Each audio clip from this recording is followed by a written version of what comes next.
हज़रत इमाम आली मकाम हज़रत इमाम हुसैन रज़ी अल्लाह ताला अन्हो से हमारे सरकार इतनी मोहब्बत फरमाते, इतनी मोहब्बत फरमाते कि एक दिन आपकी एक गोद में आपके साहबजादे हज़रत इब्राहीम उनका भी बचपना है और इस तरफ हज़रत इमाम हुसैन बैठे हुए हैं।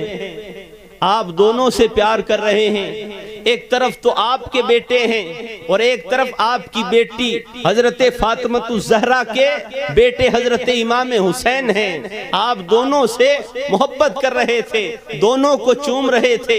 इतने में देखा कि हजरत जिब्राइल तशरीफ लाए हैं। हजरत जिब्राइल जब आए, हुजूर सल्लल्लाहु अलैहि वसल्लम ने हजरत जिब्राइल से फरमाया, कहा जिब्राइल मैं इन दोनों से बड़ी मोहब्बत करता हूँ, इन दोनों से बहुत मुझे मोहब्बत है, इनके भाई इमाम हसन से भी मुझे बड़ी मोहब्बत है। हजरत जिब्राइल ने कहा या रसूल अल्लाह, आप इनसे बड़ी मोहब्बत फरमाते हो, ये आप फरमा रहे हो, रब तबारक व ताला भी फरमाता है कि मैं इन दोनों से बड़ी मोहब्बत करता हूँ। अल्लाह तबारक व ताला भी फरमाता है। तो या रसूल अल्लाह, अल्लाह ताला भी इनसे बड़ी मोहब्बत फरमाता है। अल्लाह तबारक व ताला इन दोनों में से आपसे एक को मांगता है।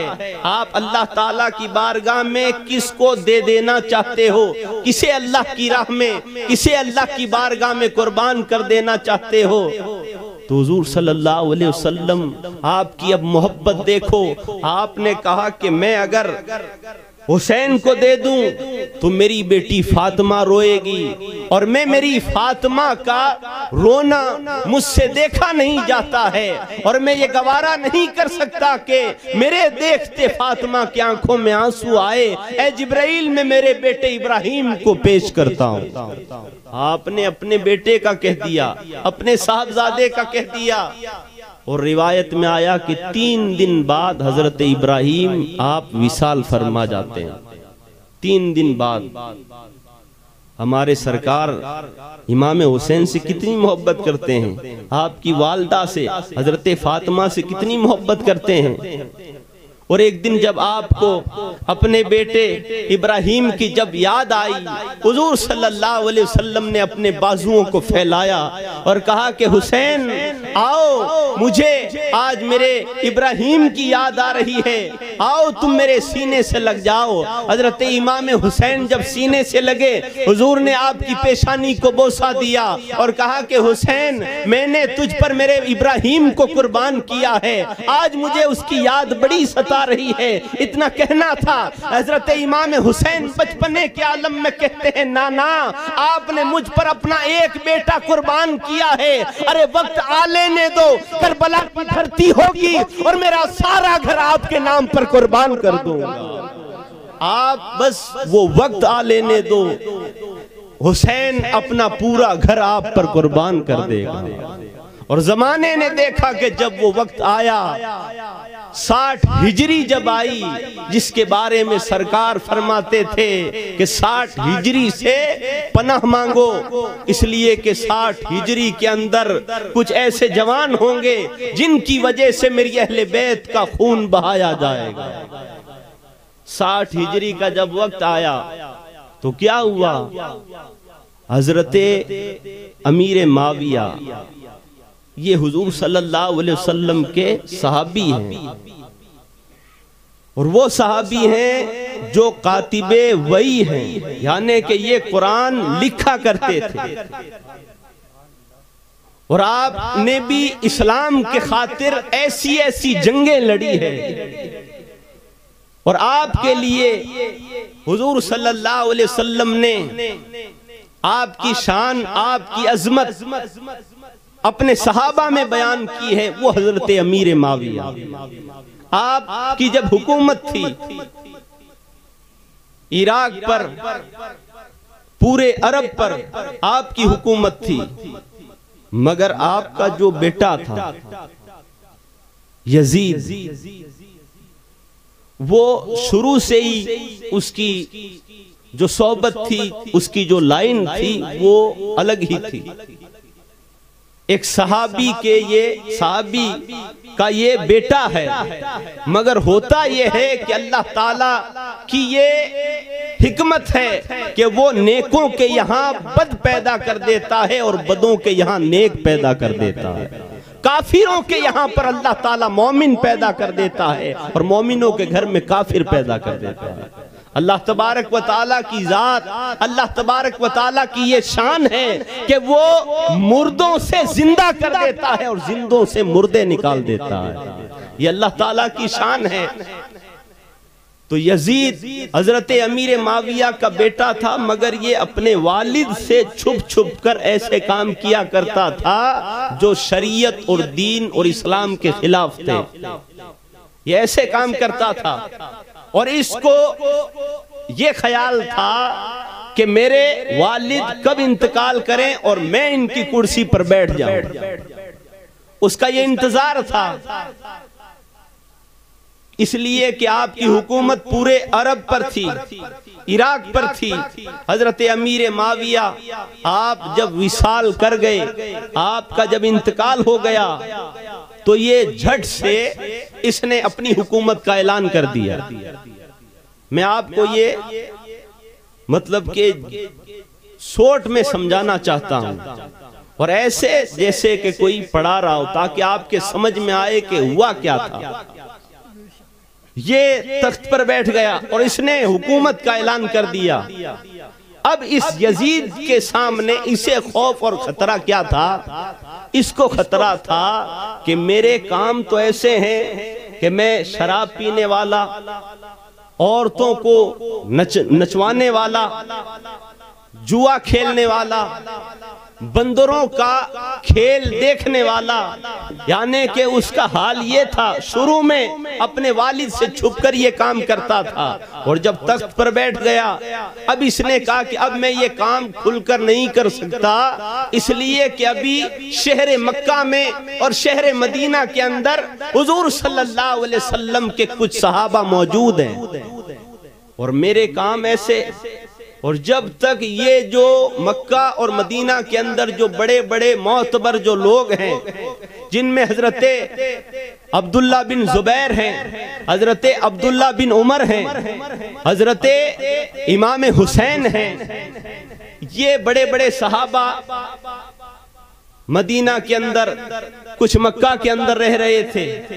इसको ये था कि ये लोग मुझे कभी भी बादशाह और हाकिम नहीं मानेंगे, इसलिए कि ये मेरी आदतों को, मेरे काम को जानते हैं। ये मुझे हरगिज वोट नहीं देंगे, ये हरगिज मुझे मेरे हाथ पर ये हाथ नहीं देंगे। तो इसने क्या किया कि ये जब तख्त पर बैठ गया, अब हो तो गया ये बादशाह अपनी मर्जी में, अपने मन में, इसलिए कि इनके जो वालिद की जो हुकूमत थी ये इसके हाथ में वो डोर आ गई। तो इसने सीधे ही पैगाम भेजा, कहां पर? मदीना। मदीना का जो गवर्नर था वलीद बिन उतबा, उसके पास में पैगाम भेजा और कहा कि ये अब्दुल्ला बिन जुबैर और अब्दुल्ला बिन उमर और इमाम हुसैन और एक और सहाबी थे, कहा कि इन लोगों से मेरे वोट लो, इनसे मेरे लिए बैत लो कि हम यजीद को बादशाह की मानते हैं, इनसे वोट लो। उसने सख्ती से लिखवा कर भेज दिया। अब वो तो मदीने के गवर्नर है और बादशाह तो ये बन गया, अब उसको भी हुक्म मानना, मजबूरन उसे हुक्म मानना पड़ेगा।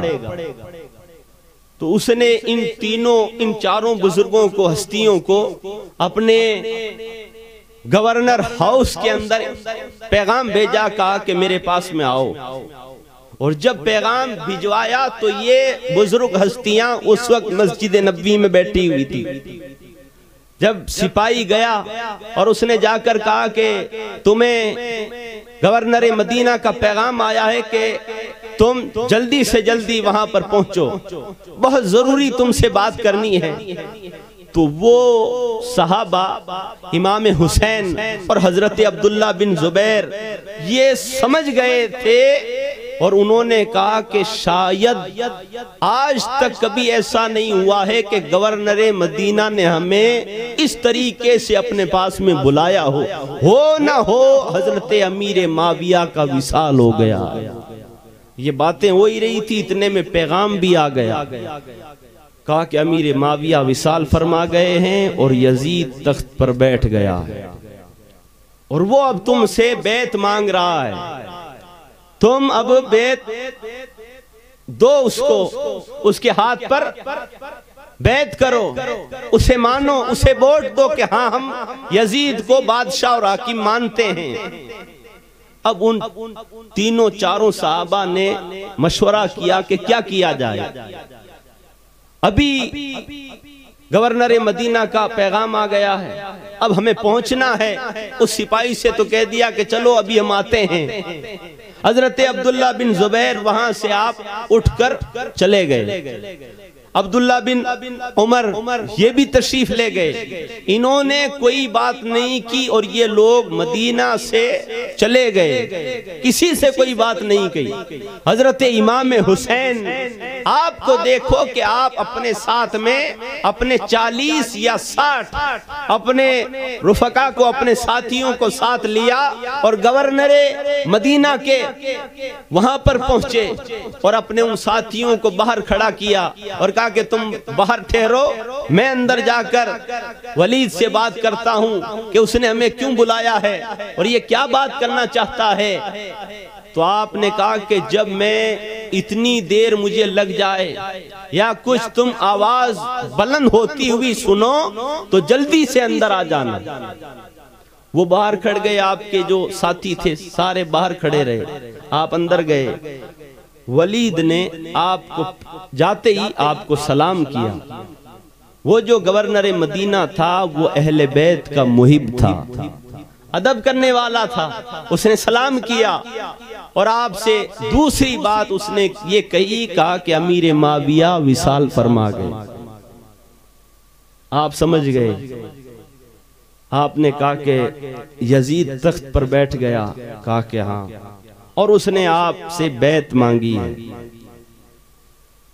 तो हजरत इमाम हुसैन तो जानते थे कि यजीद बैत के लायक नहीं है, इसलिए कि पुराने वक्त में एक बार यजीद हज करने के लिए आया था और जब वो हज करने के लिए आया था हजरत इमाम हुसैन आपने कहा कि ये हमारे हाकिम और बादशाह का बेटा है, चलो हम इनसे मुलाकात करते हैं। उस वक्त आपके साथ में हजरत अब्दुल्ला इब्ने अब्बास भी थे।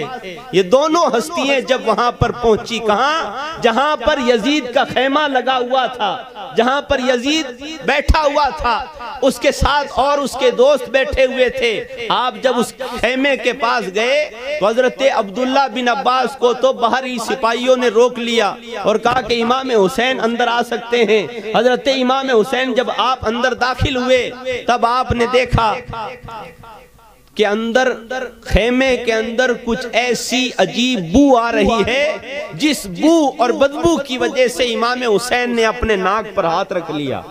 आपने कहा कि ये किसकी बू है? तो यजीद ने कहा कि हुसैन ये हमारे शहर की बहुत अच्छी चीज है, वो मैं साथ लाया हूं। क्या तुम इरादा रखते हो कि तुम भी वो चखो? तो हजरत इमाम हुसैन ने माज़ल्ला आपने कहा कि यजीद ये तेरे ही काम होंगे, तू मुझे ऐसी बात कह रहा है, अरे मैं उस चीज को देखना भी पसंद नहीं करता। आप समझ गए थे कि वो हरम शरीफ यानी के शहर मक्का के अंदर वो शराब लेकर आया था। ऐसा वो यजीद था, आप जानते थे उसे शुरू से ही, इसलिए आपने वलीद से कहा कि मैं यजीद के हाथ पर हाथ नहीं दूंगा, यजीद को हाकिम नहीं मानूंगा, यजीद के हाथ पर हाथ हरगिज नहीं रखूंगा, चाहे मैं यहां से कहीं और निकल जाऊं, मैं किसी और सिमत चला जाऊं, मगर मैं हरगिज यजीद को नहीं मानूंगा। आपने ये कह दिया। आप हजरात इस खीर में थोड़ी कम तवज्जो दो वरना ये चीज छूट जाएगी। पहली मर्तबा शायद कुछ लोग हैं जो इस तरह सुन रहे होंगे। मैं बार भी हर जगह यही होता है कि पहले चाय पी लो, खीर पी लो, जो पीना पी लो, फिर हम जो बताएं वो गौर से सुनो ताकि ये छूटे नहीं। खीर तो हम घर में भी पी लेंगे, ये तो आज ही साल में एक मर्तबा ये चीज हमें मिलती है कि वो मैदान करबला में जो हम सुनते हैं वो हुआ क्या। तो हजरत इमाम हुसैन ने साफ इनकार कर दिया और आप वहां से चले और आप समझ गए कि अब मेरा मदीने में रहना ठीक नहीं, अब मैं मदीने में रुक नहीं सकता। आप सीधे ही गए, अपने घर वालों से कहा कि सामान बांधो, तैयारियां करो। अपने जो आपके मुरीदीन थे, आपके गुलाम जो थे, उनसे भी कहा कि चलो तैयारी करो, हमें अब हमारा शहर मदीना छोड़ना पड़ेगा। और वो शहर मदीना जिसके लिए लोग लाखों रुपए लगाकर मदीने की जियारत के लिए जाते हैं, वो शहर मदीना अब हजरत इमाम हुसैन से छुड़ाया जा रहा है। आप गमगीन हुए इसलिए कि आपसे शहर मदीना छुड़ाया जा रहा है। आपसे लोगों ने कहा हजरत आप यहाँ से नहीं जाओ, यह आपका शहर है, आपके नाना का शहर है, आप तो इस शहर के वाली हो, अगर आप छोड़कर चले जाओगे तो फिर क्या होगा। उस वक्त हजरत इमाम हुसैन ने कहा कि देखो मैं हरगिज हमारे शहर को, हमारे मदीने को, जहाँ पर मेरे नाना बसते हैं, जहाँ पर मेरी माँ है, जहाँ पर मेरा भाई हसन है, जहाँ पर मेरे दोस्त हैं, मैं हरगिज ये छोड़ना नहीं चाहता हूँ। और मैं ये भी नहीं चाहता हूं कि यहां पर मैं रहूं और यजीद का हुक्म ऐसा आ जाए कि हुसैन पर तलवारें चलाई जाए या लड़ाई झगड़ा हो। मैं ये नहीं चाहता कि मदीने की जमीन पर मुसलमानों का खून बहे, मैं ये नहीं चाहता हूं। इसलिए मैं शहर मक्का चला जाता हूं, इसलिए कि शहर मक्का में तो एक कीड़ी और जूं को भी मारना हराम है। मैं मदीने में रहूंगा, अगर कुछ ऐसी बात हो गई और अगर तलवारें निकल गई आपस में तो मदीने की गलियों में खून बह जाएगा, मदीने की जमीन पर खून टपक जाएगा। और अगर ये बात हो गई तो मैं कल नाना को क्या मुंह दिखाऊंगा कि मेरे दौर में मेरी वजह से मदीने में खून बहा। आपने कहा कि मैं ये हरगिज नहीं चाहता, इसलिए मैं छोड़ना चाहता हूं। और आपने अपने घर वालों को हजरत ज़ैनब से कहा कि ज़ैनब तैयार हो जाओ, अली अकबर तैयार हो जाओ, अब्बास हमारे ऊंटों को तैयार करो। इस तरीके से आपने सारा काफिला तैयार करवा लिया। हजरत ज़ैनब भी उदास हैं, आपकी आंखों में भी आंसू है, कहती है भाई जान हम हमारा शहर छोड़कर जा रहे हैं। आपने कहा कि हाँ बहन, हमें अब ये हमारा शहर छोड़ना पड़ेगा, इसलिए कि यजीद तख्त पर बैठ गया है और वो हमें मजबूर करेगा। और वो है ऐसा कि वो ऐसी बातें कह देगा, खुदा ना खास्ता मदीने शहर के अंदर तलवारें निकल जाएगी। मैं हरगिज नहीं चाहता, मुझे लड़ाई नहीं चाहिए। मैं शहर मक्का, हम शहर मक्का चलते हैं, वहां पर जाकर रहेंगे, इसलिए कि वो शहर अमन का शहर है। आपने सामान सारा तैयार करवा लिया और आपने कहा कि बहन मैं नाना के रोजे पर होकर आता हूँ। आखिरी सलाम करने हजरत इमाम हुसैन नाना के रोजे पर गए और जैसे ही पहुंचे आप हुजूर सल्लल्लाहु अलैहि वसल्लम के रोजे के पास पहुंचे तो आपकी आंखों में आंसू आ गए। आप रोए, इतने रोए कि रिवायतों में आया है कि आप बेहोश हो गए। आपने कहा कि नाना आपके हुसैन को अब मदीने से निकाला जा रहा, इसलिए कि यजीद तख्त पर बैठ गया है। नाना मैं अब यहां से जा रहा, नाना अब मैं यहां से अपने पूरे घर को लेकर जा रहा हूं। वो शहर, जिस शहर की गलियों में आप मुझे अपने कंधे पर बिठाकर घुमाया करते थे, उन गलियों को छोड़कर जा रहा हूँ, इस शहर को छोड़कर जा रहा हूँ, इस मस्जिद नबवी को छोड़कर जा रहा हूँ। इस कदर रोए कि आप बेहोश हो गए। और कहते हैं कि जब आपकी आंख लग गई तो आपने देखा कि ख्वाब में खुद हुजूर तशरीफ लाए और हजरत इमाम हुसैन को अपने सीने से लगाया और कहा कि बेटा, अब तुम्हारी शहादत का, अब तुम्हारे वादे का पूरा करने का वक्त आ गया है। ए बेटा हुसैन, अब तुम यहाँ से हरम काबा नहीं जाओगे, बल्कि तुम्हारी मंजिल तो कहीं और है। इस तरीके से हुजूर सल्लल्लाहु अलैहि वसल्लम से जब मुलाकात हुई तो हजरत इमाम हुसैन आप भी रोए और हुजूर सल्लल्लाहु अलैहि वसल्लम की आंखों में भी आंसू है। इस तरीके से आपने, हुजूर सल्लल्लाहु अलैहि वसल्लम ने कहा कि बेटा हुसैन, वो जो मैं तुम्हें सवारी कराया करता था, वो जो तू मेरे कंधे पर सवार हुआ करता था, वो जो मेरी मोहब्बत थी, ए बेटा हुसैन, अब वादा वफा करने का वक्त करीब आ गया है। ए मेरे बेटा हुसैन, मैं तुझे दुआ देता हूं कि अल्लाह ताला तुझे सब्र भी अता फरमाएगा, अल्लाह ताला तुझे अज्र भी अता फरमाएगा। ए बेटा हुसैन, अब तुझे आजमाया जाएगा। ए बेटा हुसैन, अब तुझ पर मुसीबतों के पहाड़ तोड़े जाएंगे। ए बेटा हुसैन, तेरे सामने तेरे घर वालों को ज़िबा किया जाएगा। ए बेटा हुसैन, अब सब्र से काम लेना, जब हम तुझे दुआएं देते हैं। इस तरीके से हुजूर सल्लल्लाहु अलैहि वसल्लम के रोजे के पास आप लेटे हुए थे, इतने में हजरत ज़ैनब आकर आपको उठाती है। हजरत ज़ैनब से मिलकर आप रोते हैं कि नाना ने यूं फरमाया है। हजरत ज़ैनब की आंखों में भी आंसू आते हैं। फिर आप कहते हैं ज़ैनब, थोड़ी देर और रुक जाओ ताकि मैं मेरी माँ फातिमतु ज़हरा की कब्र पर हो आऊं, उनसे भी आखिरी सलाम कहकर आ जाऊं। हजरत इमाम हुसैन आप जन्नतुल बकी की तरफ गए हैं, अपनी वालदा की कब्र पर जाकर आप वहां पर लेट जाते हैं, वहां पर रोते हैं, वहां पर आखिरी सलाम करते हैं। और उसके बाद जब ये काफिला वहां से निकलता है तो कई सहाबा, कई लोग आपके आशिक, आपके दीवाने आपको रोकते हैं, मगर आप नहीं रुकते। आप सीधे ही खाना काबा, हरम शरीफ पहुंच जाते। अब ये बात ऐसे ही बताऊंगा तो बहुत वक्त लग जाएगा। तो हजरत इमाम हुसैन आप जब वहां पहुंच गए शहर मक्का, तो शहर मक्का में भी आपके चाहने वाले थे, उन्होंने आपका इस्तकबाल किया। कहा कि हुजूर सल्लल्लाहु अलैहि वसल्लम के नवासे हजरत इमाम हुसैन आप तशरीफ लाए हैं, आपका बहुत जोरदार इस्तकबाल हुआ।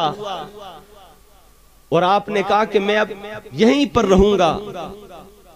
तो लोगों ने कहा कि आप हमारे घर रहें, वो कहते हैं आप हमारे घर रहें। आपने कहा कि नहीं, हम हमारे ही दादा के घर रहेंगे, हमारा जो पुराना घर है हम वहीं पर रहेंगे। मगर आप वहां पर भी कैसे रहते, इसलिए कि कूफा जो शहर था, शहर कूफा, जहां पर हजरत मौला अली आप वहां के हाकिम रहे हैं, आप वहां के अमीरुल मोमिनीन रहे हैं, वहां के जो लोग थे उस शहर के, कूफा शहर के, वो आपके मुहिब कहलाने वाले थे। अब वहां तक भी खबर पहुंच गई, कहा कि यजीद तख्त पर बैठ गया। अब यजीद का वहां पर भी पैगाम पहुंच गया कि सारे कूफा वाले यजीद की बैत करो। मगर कूफा वाले चाहते थे कि हम हजरत इमाम हुसैन से बैत करें, हम इमाम हुसैन को अपना हाकिम माने, हमारा बादशाह माने। तो इन लोगों ने, कूफा वालों ने हजरत इमाम हुसैन को खत लिखना शुरू कर दिया। कहा कि अब यजीद तख्त पर बैठ गया है और हम यजीद को जानते हैं, हम हरगिज यजीद से बैत नहीं करेंगे। ए इमाम हुसैन, ये कूफा आपके वालिद का शहर है, आपके भाई इमाम हसन का शहर है। आप अगर वहां पर रहोगे तो हमें मजबूरन यजीद से बैत करनी पड़ेगी। और अगर हमने यजीद की बैत कर ली, इसलिए कि यजीद तो फासिक है, वो तो शराबी है, उसका तो हाल ये है। और अगर कल मैं मैदान महशर में अल्लाह ताला ने पूछ लिया कि कूफियों तुमने यजीद से बैत क्यों की? यजीद तो ऐसा था, तुम जानते थे, तुमने यजीद की बैत क्यों की? तो हम कह देंगे ए इमाम हुसैन, हम अल्लाह ताला की बारगाह में कहेंगे कि हमने इमाम हुसैन को खत लिखा था कि ए इमाम हुसैन आप हमारे शहर कूफा में आओ, हम आपकी बैत करेंगे, मगर ये आए नहीं तो हमें मजबूरन यजीद से बैत करनी पड़ी। हम ये कह देंगे ऐसी ऐसी बातें शहर कूफा वालों ने लिखकर भेजी। जब बताओ कि ऐसी बातें लिखकर भेज दी जाए कि हम अल्लाह ताला की बारगाह में ये कहेंगे कि हमने हुजूर के नवासे को बुलाया मगर ये आए नहीं तो हमने मजबूरन यजीद से बैत कर ली। हजरत इमाम हुसैन अब वहां पर भी परेशान, इसलिए कि अब कूफा वालों के खत आने शुरू हो गए। कहते हैं एक हफ्ते में 100 या 150 खत आ गए, 100 या 150 खत। और उस दौर के अंदर कोई गाड़ियां नहीं थी, बसें नहीं थी, ट्रेनें नहीं थी, घोड़ों पर खत भेजे जाते थे। अब घोड़ों पर खत भेजे जाते थे, 1 महीने का 2 महीने का रास्ता है और एक हफ्ते में 150 खत आ गए। बड़े बड़े सरदारों के कहा कि आप आओ आओ यहाँ पर पहुंचो, इसलिए कि हम आपकी बैत करेंगे, आपको हाकिम मानेंगे। अब आप फिर परेशान, आपने वहां मक्का वालों से मशवरा किया, कहा कि क्या किया जाए? तो उन्होंने कहा कि हम तो कहते हैं कि आप हरगिज कूफा नहीं जाओ, इसलिए कि कूफा वाले बड़े बेवफा हैं। उन्होंने आपके वालिद के साथ में भी बुरा किया था, आपके भाई हजरत इमाम हसन मुजतबा के साथ में भी उन्होंने बुरा किया था। वो लोग बातें बहुत करते हैं मोहब्बत की, जान देने की, सब कुछ कुर्बान करने की, मगर जब वक्त आता है तो साथ छोड़ देते हैं और खुद दुश्मनों के साथ में मिल जाते हैं। आप वहां पर हरगिज नहीं जाओ। मगर अब आपके पास में ऐसी ऐसी बातें आ गई और आप फिर मजबूर हुए। तब आपने इरादा किया, कहा कि अब हमें कूफा चलना चाहिए, मगर वहां के लोगों ने आपको रोका, कहा कि हम आपको हरगिज नहीं जाने देंगे, कुछ भी हो जाए हम आपको मक्का से जाने नहीं देंगे। अगर आप जाना ही चाहते हो तो ऐसा करो कि अपने किसी मुअज्जज आदमी को जिसको आप अपना नाइब मानते हो या अपना मोतबर आदमी मानते हो, उस आदमी को अपना नाइब बनाकर कूफा भेज दो। वो कूफा जाएगा, वहां पर देखेगा, वहां का माहौल देखेगा, वहां के लोगों की मोहब्बत देखेगा, वहां का माहौल देखकर आपको खत लिखेगा कि हाँ यहाँ पर सब ठीक है, यहाँ के लोग बड़े अच्छे हैं, बड़ी मोहब्बत करने वाले हैं। उसके बाद अगर आप जाना चाहो तो चले जाना। तब आपने कहा कि चलो ऐसा करते हैं। तब आपने अपने चचाजाद भाई हजरत मुस्लिम बिन अकील को तैयार किया। ये आपके चचा के बेटे हैं मुस्लिम बिन अकील। अकील कौन है? हजरत अली के भाई। तो हजरत मुस्लिम को तैयार किया, कहा कि जाओ हम तुम्हें अपना नाइब बनाते हैं। और ये आपने खत भी लिख दिया कूफा वालों के नाम, कहा कि मैं मेरे भाई मुस्लिम बिन अकील को अपना नाइब बनाकर भेज रहा हूँ। ये वहाँ का माहौल देखेंगे, तुम्हारी मोहब्बतें देखेंगे, वहाँ पर कोई यजीदी लोग नहीं है, वहाँ पर अगर कुछ ऐसा हुआ तो मैं हरगिज नहीं आऊंगा। पहले तुम इन्हें मेरा नाइब मानो, इनके हाथ पर बैत करो, और अगर ये मुझे कह देंगे तो मैं उसी वक्त आ जाऊंगा। आपने हजरत मुस्लिम बिन अकील को जब रवाना किया तो आपके 2 साहबजादे हजरत मोहम्मद और इब्राहिम, ये छोटे छोटे थे।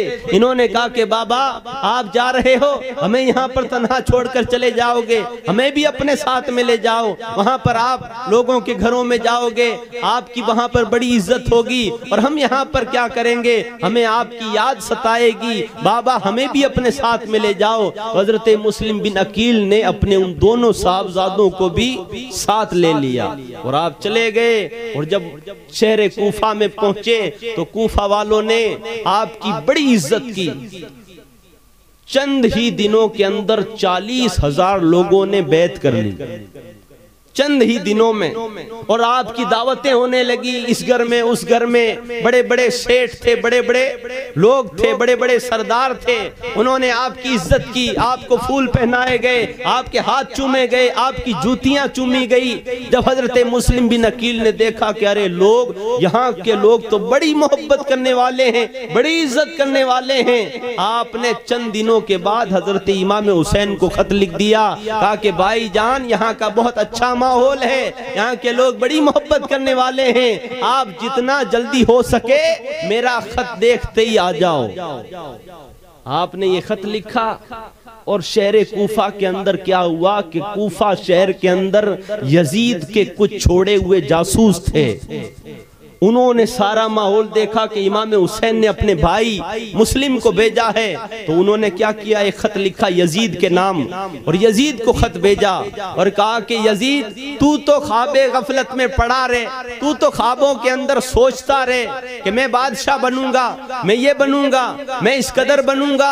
ए यजीद तू तो ख्वाब देख, इधर इमाम हुसैन ने अपना भाई भेज दिया है, तू तो बस सोचता ही रहेगा, ख्वाब ही देखता रहेगा। इधर तेरे लिए एक बहुत बड़ा लश्कर तैयार हो जाएगा, इधर तेरे लिए एक बहुत बड़ी तेरे सामने हुकूमत खड़ी हो जाएगी। अगर तुझे ये हुकूमत तोड़नी है तो जल्दी से जल्दी कुछ कर, इसलिए कि कूफा वाले इमाम मुस्लिम बिन अकील से बैत कर रहे हैं। यजीद को जब ये खत मिला तो यजीद को आया गुस्सा, और उसने कहा कि उसने सीधे ही बसरा के अंदर एक गवर्नर था बड़ा जालिम इब्ने ज़ियाद नाम का, उसको खत भेजा, कहा कि बसरा के अंदर अपने भाई को गवर्नर बना और जितना जल्दी हो सके तू कूफा पहुंच, और कूफा पहुंचकर जो मेरे खिलाफ जो बैत हो रही है इमाम हुसैन के भाई के हाथ में, वो जाकर तोड़, जो तुझे करना है कर, जल्दी से जाकर वहां पहुंच। तो इब्ने ज़ियाद बड़ा जालिम इंसान था, तो वो उसी वक्त रवाना हो गया। कूफा के अंदर जो गवर्नर थे पहले, नौमान बिन बशीर, ये बहुत नेक थे और अहले बैत से मोहब्बत करने वाले थे। यजीद ने उनको तो माजूल कर दिया, उन्हें हटा दिया, उनकी जो नौकरी थी उन्हें निकाल दिया और इब्ने ज़ियाद को वहां पर भेज दिया। इब्ने ज़ियाद जैसे ही वहां पहुंचा उसने काम शुरू किया। जो कूफा के अंदर बड़े बड़े लोग थे, चौधरी किस्म के, सेठ किस्म के बड़े बड़े सरदार जो थे, जिनके घरों के अंदर हजरत मुस्लिम बिन अकील की दावतें हुई थी, जहां जहां हजरत इमाम मुस्लिम पहुंचे थे, उस इब्ने ज़ियाद ने सबको गिरफ्तार कर लिया, अपने गवर्नर हाउस के अंदर उन्हें पकड़वा लिया, हाथों हाथ। आते ही उसने काम शुरू किया। अब जैसे ही शहर के अंदर अगर ऐसा हो बड़े बड़े सेठ लोगों को पकड़ लिया जाए, उसके बाद में क्या होगा, सन्नाटा छा जाएगा। तो कूफा शहर के अंदर अचानक से सन्नाटा हो गया, शोर हो गया, इसलिए कि कूफा वाले बातें बड़ी करने वाले थे। मगर जब बड़े बड़े सेठ गिरफ्तार हो गए और इब्ने ज़ियाद ने उन सेठों के सामने, उन सरदारों के सामने कहा कि देखो तुम ये जो काम कर रहे हो यजीद के खिलाफ, तुम्हें तो यजीद के हाथ पर हाथ रखना था, तुम इमाम हुसैन के भाई के ऊपर भाई के हाथ पर हाथ रख रहे हो, तुम मारे जाओगे, तुम्हारी नस्लें मिटा दी जाएगी, इसलिए कि बादशाह तो यजीद है और तुम हुसैन को और उनके भाई को मान रहे हो, तुम मारे जाओगे, तुम्हारे नामो निशान मिटा दिए जाएंगे, इसलिए कि ताकत तो यजीद के पास में है, बादशाह तो यजीद है, तुम मारे जाओगे। जब इब्ने ज़ियाद ने ऐसी बातें कही तो वो सारे सेठ घबराने लगे। वही सेठ लोग जिन्होंने इमाम मुस्लिम के हाथ चूमे थे, वही लोग घबराने लगे, उन्हें गिरफ्तार कर लिया। और हजरत इमाम मुस्लिम को पता चला कि इब्ने ज़ियाद ने फला फला लोगों को गिरफ्तार कर लिया है और यहाँ पर आ गया है, अब धीरे धीरे मेरे लिए कोई बात खड़ी होने वाली है। तो हजरत इमाम मुस्लिम ने अपने मुरीदों को साथ लिया, जिन्होंने आपके हाथ पर हाथ रखा था उनको साथ लिया। ये बात तो बड़ी लंबी है, आप वहां गए वैसे गए, फिर ये बातें हुई, बहुत लंबी है। मैं शॉर्ट में बता रहा हूँ। हजरत इमाम मुस्लिम ने अपने जितने भी 40,000 जो लोग थे उन सबको साथ लिया और ले जाकर गवर्नर की सारी जो बिल्डिंग थी, जो हाउस था बहुत बड़ा, दारुल इमारत जो थी, उसको जाकर आपने घेर लिया। आपने घेर लिया और कहा कि हमारे सरदारों को छोड़ा जाए। अब वहां पर जो अंदर जो दारुल इमारत के अंदर इब्ने ज़ियाद के पास में सिर्फ चंद ही सिपाही थे, 500 लोग थे और 40 वो बड़े बड़े सरदार जिनको गिरफ्तार किया गया था वो थे। अब इब्ने ज़ियाद के पास और कोई चारा नहीं था, मगर हजरत इमाम मुस्लिम बिन अकील ने उस वक्त भी अपने मुरीदों को हुक्म नहीं दिया, कहा कि हमला कर दो। आपने हमला नहीं करवाया, आपने कहा कि कुछ बात करो इब्ने ज़ियाद से, अगर ये मान जाए तो ठीक है, नहीं माने तो हम फिर कुछ करते हैं। इब्ने ज़ियाद बड़ा चालाक था, उसने क्या किया, उन सरदारों को फिर सामने लाया और कहा कि देखो हमारी दारुल इमारत को तुम्हारे लोगों ने, तुम्हारे बच्चों ने, तुम्हारे भतीजों ने, तुम्हारे भांजों ने, तुम्हारे खानदान वालों ने आकर घेर लिया है। अगर अब तुम उन्हें अपने पास बुलाकर नहीं समझाते हो तो अभी मैं तुम्हें कत्ल करता हूं, एक एक को अभी तुम्हारी गर्दनें उड़वाता हूं। अब वो घबराने लगे। उन्होंने कहा कि इब्ने ज़ियाद जैसा तू कहता है वैसा हम करेंगे। तो कहा कि बुलाओ अपने घर वालों को। अब वो छत पर चढ़ गए, अपने अपने घर वालों को बुलाने लगे, कहा कि आओ आओ कुछ बात करनी है। और उन्होंने कहा कि देखो तुम इमाम मुस्लिम के साथ आ तो गए हो, मगर हमारी जान खतरे में है, हमारी जान तो खतरे में है, मगर तुम्हारी जानें भी खतरे में हो जाएगी। इब्ने ज़ियाद कहता है तुम्हारी औरतों को हम लोंडियां बना लेंगे, तुम्हारे बच्चों को कत्ल कर देंगे, तुम मुस्लिम का साथ छोड़ दो, उसे अकेला छोड़ दो, इसलिए कि हुकूमत और ताकत यजीद के हाथ में है। तो सारे डरने लगे। उन्होंने कहा कि हमारा बाप गिरफ्तार है, हम भी मारे जाएंगे। उन्होंने हजरत मुस्लिम का साथ छोड़ दिया, सीधे ही चुपचाप अपने घर चले गए। 40,000 के साथ आए थे, धीरे धीरे 10 गए, 5 गए, 20 गए, यूं करते करते हजरत इमाम मुस्लिम के साथ में सिर्फ 500 लोग रहे। अब हजरत इमाम मुस्लिम ने देखा कि कूफा वालों ने तो बेवफाई कर ली, कूफा वालों ने तो मुझसे मेरे साथ बेवफाई की। आप उदास हो गए और आपने कहा कि अब कुछ नहीं होने वाला। आपने उन 500 को ले जाकर आपने कहा कि चलो मगरिब की नमाज का वक्त हो गया है। कूफा की जामा मस्जिद में पहुंचे, आपने 3 रकात फर्ज नमाज पढ़ाई, आप इमाम बने, आपने नमाज पढ़ाई। आपने जैसे ही सलाम फेरा, वो जो 500 थे वो भी गायब हो गए। कौन गायब हो गए? जिन्होंने आपके हाथ चूमे, अपनी जूतियों को चूमा, बड़ी बड़ी मोहब्बतों के दावे किए, बड़े बड़े खत के अंदर बातें लिखी, कहा कि हुसैन हम तुम्हारा साथ देंगे, इमाम मुस्लिम हम तुम्हारा साथ देंगे, हम अपने बच्चे कुर्बान कर देंगे। अब जब आपने देखा कि वो 500 ही चले गए, अब आप उदास हो गए और आपके जो 2 बच्चे थे मोहम्मद और इब्राहिम, उनको आपने वहां के जो बड़ा सेठ था मुख्तार बिन उबैदा, उसके घर पे आपने अपने बच्चों को छोड़ा था। मगर अब आप उदास हो गए इसलिए कि वो उन कूफियों ने बेवफाई कर ली। अब आप अकेले रह गए। अब आप मस्जिद से बाहर आए और लोगों के दरवाजे पर जाते हैं तो लोग दरवाजा बंद करके बैठे हुए। आप दरवाजा खटखटाते हैं, खोलो, वो कहते हैं कौन हो? हम तुम्हें जानते नहीं, चले जाओ, हमारे दरवाजे पर मत खड़े रहो, चले जाओ यहाँ से। अब हजरत इमाम मुस्लिम के दिल पर चोट लगी, कहा कि यही घर वाले थे जिन्होंने हमारी दावतें की थी, बड़ी बड़ी बातें की थी, अब इन्होंने ही हमारा साथ छोड़ दिया। इमाम मुस्लिम आप उदास हो गए। आपने कहा कि मुझे मेरी जान की फिक्र नहीं है, अरे मुझे फिक्र है इमाम हुसैन की। मैंने तो उन्हें खत में लिख दिया, कहा कि तुम जितना जल्दी हो सके कूफा आ जाओ, कूफा वाले बड़े मोहब्बत करने वाले हैं, बड़ी बातें करने वाले हैं, मगर कूफा वालों ने तो मेरे साथ में ये किया है, अगर इमाम हुसैन आ गए तो उनके साथ में क्या होगा?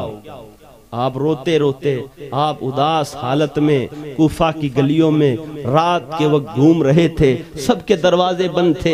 आपने एक जगह पर देखा कि एक औरत बैठी हुई है, वो बाहर अपने बेटे का इंतजार कर रही थी। उसने देखा हजरत इमाम मुस्लिम वहां आकर उसके दरवाजे के पास उसकी दीवार से टेक लगाकर बैठ गए। बड़ी रात का वक्त था। उस औरत ने कहा कि कौन हो तुम?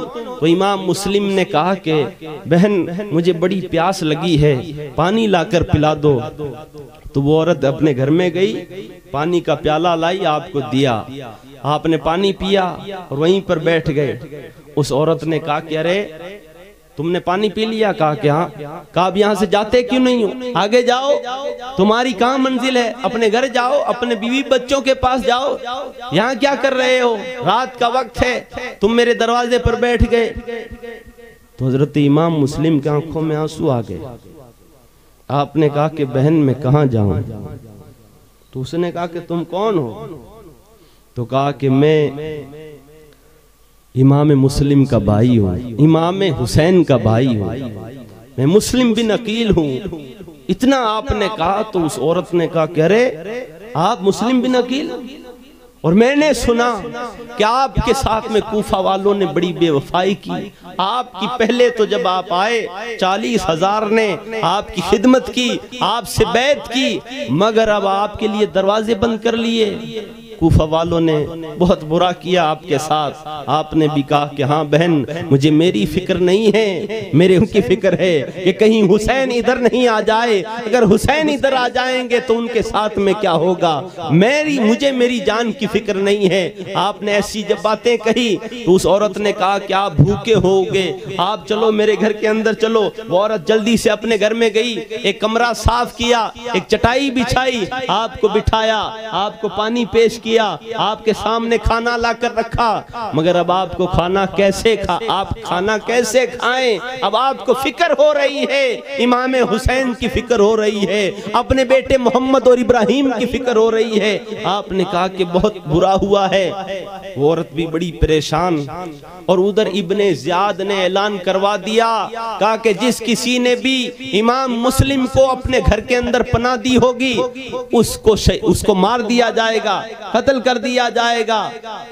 ऐसा ऐसा उसने ऐलान करवा दिया और कहा कि जो मुस्लिम का पता बताएगा उसको एक घोड़ा और इतने 1000 दिरहम दिए जाएंगे, इतना इनाम दिया जाएगा। ये ऐलान हो गया था पहले ही। अब रात के वक्त हजरत इमाम मुस्लिम तो उस औरत के घर में आप लेटे हुए थे। और उस औरत का जब बेटा आया, वो बेटा जो आया, उसकी माँ ने कहा कहाँ गया था, इतनी देर हो गई, इतनी रात हो गई, अब आया है तू? कहा कि हाँ माँ मैं लेट हो गया। उसने बताया नहीं कहाँ गया। तो माँ ने कहा कि बेटा खाना खा ले। उसने खाना खा लिया और उसने देखा कि हमारे घर के अंदर ही उस कमरे के अंदर लाइट है और मेरी माँ बार बार जा रही है, आ रही है, क्या बात है? तो माँ से पूछ लिया माँ इधर क्या है? तो माँ ने बड़ी खुशी में कहा कि बेटा हमारी तो तकदीर जाग गई, बेटा हमारी तो किस्मत संवर गई। कहा कि क्या हुआ? कहा कि हुजूर के घर का एक फूल हमारे घर आया, इमाम हुसैन के भाई मुस्लिम हमारे घर आ गए हैं। अब उस भोली माँ को पता नहीं था मैं जिस बेटे को कह रही हूँ ये इनाम के लालच में सारी रात इमाम मुस्लिम को ढूंढता हुआ परेशान होकर आया है। अब वो मन ही मन में खुश हुआ, कहा कि अरे मैं जिसे ढूंढ रहा था वो तो मेरे घर में ही है। इसलिए कि वो लड़का भी शराबी था, लालची था।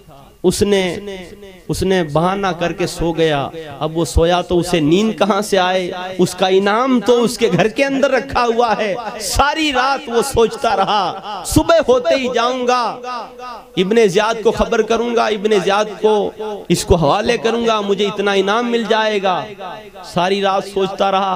अभी सुबह का सूरज नहीं निकला, वो सीधे ही अपने दोस्तों के साथ में जाकर इब्ने ज़ियाद को जाकर कह दिया इमाम मुस्लिम मेरे घर में हैं और मैं उन्हें गिरफ्तार करवाता हूं, मैं तुम्हारे हवाले करवाता हूं, मेरा इनाम लाओ। इब्ने ज़ियाद ने मोहम्मद बिन असअस नामी एक सिपाही को कहा कि जाओ और मुस्लिम को गिरफ्तार करके लाओ, इस लड़के के घर जाओ लेकर आओ। अब हजरते इमाम मुस्लिम को पता नहीं था, उस माँ को भी पता नहीं था। अब जब फजर की नमाज पढ़ी उसके बाद में देखा कि 12 सिपाही खड़े, पूरे घर को घेर लिया, पूरा घर घेरे हुए हैं, हाथों में नंगी तलवारें। 70 सिपाही बाहर आकर खड़े हो गए। उन्होंने आवाज दी, मुस्लिम बाहर आ जाओ, तुम्हारी कहानी खत्म, तुम्हारा खेल खत्म, बाहर आ जाओ। इमाम मुस्लिम को पता चल गया, कहा कि किसी ने मेरी खबर पहुंचा दी। अब हजरत इमाम मुस्लिम ने भी अपनी तलवार हाथ में ली। आप बाहर आए तो उन यजीदियों ने, उन सिपाहियों ने इमाम मुस्लिम को बुरा भला कहना शुरू किया, ऐसी ऐसी बातें कही। कहा कि तुम गद्दार हो, अस्तगफिरुल्लाह। कहा कि तुम यजीद के खिलाफ खड़े हो गए, यहाँ आकर तुमने बैत करनी शुरू कर दी, तुमने बहुत बुरा किया, अब तुम मारे जाओगे, तुम ऐसे हो, तुम ऐसे हो, तुम्हारा घराना ऐसा है। इस कदर जब बातें कही, इमाम मुस्लिम ने कहा कि बात करो सीधे तरीके से, वरना मैं भी बोलना जानता हूँ, मगर मैं अपनी जुबान ऐसे गंदे कलमात से नापाक नहीं करना चाहता हूँ। तुम तमीज से बात करो।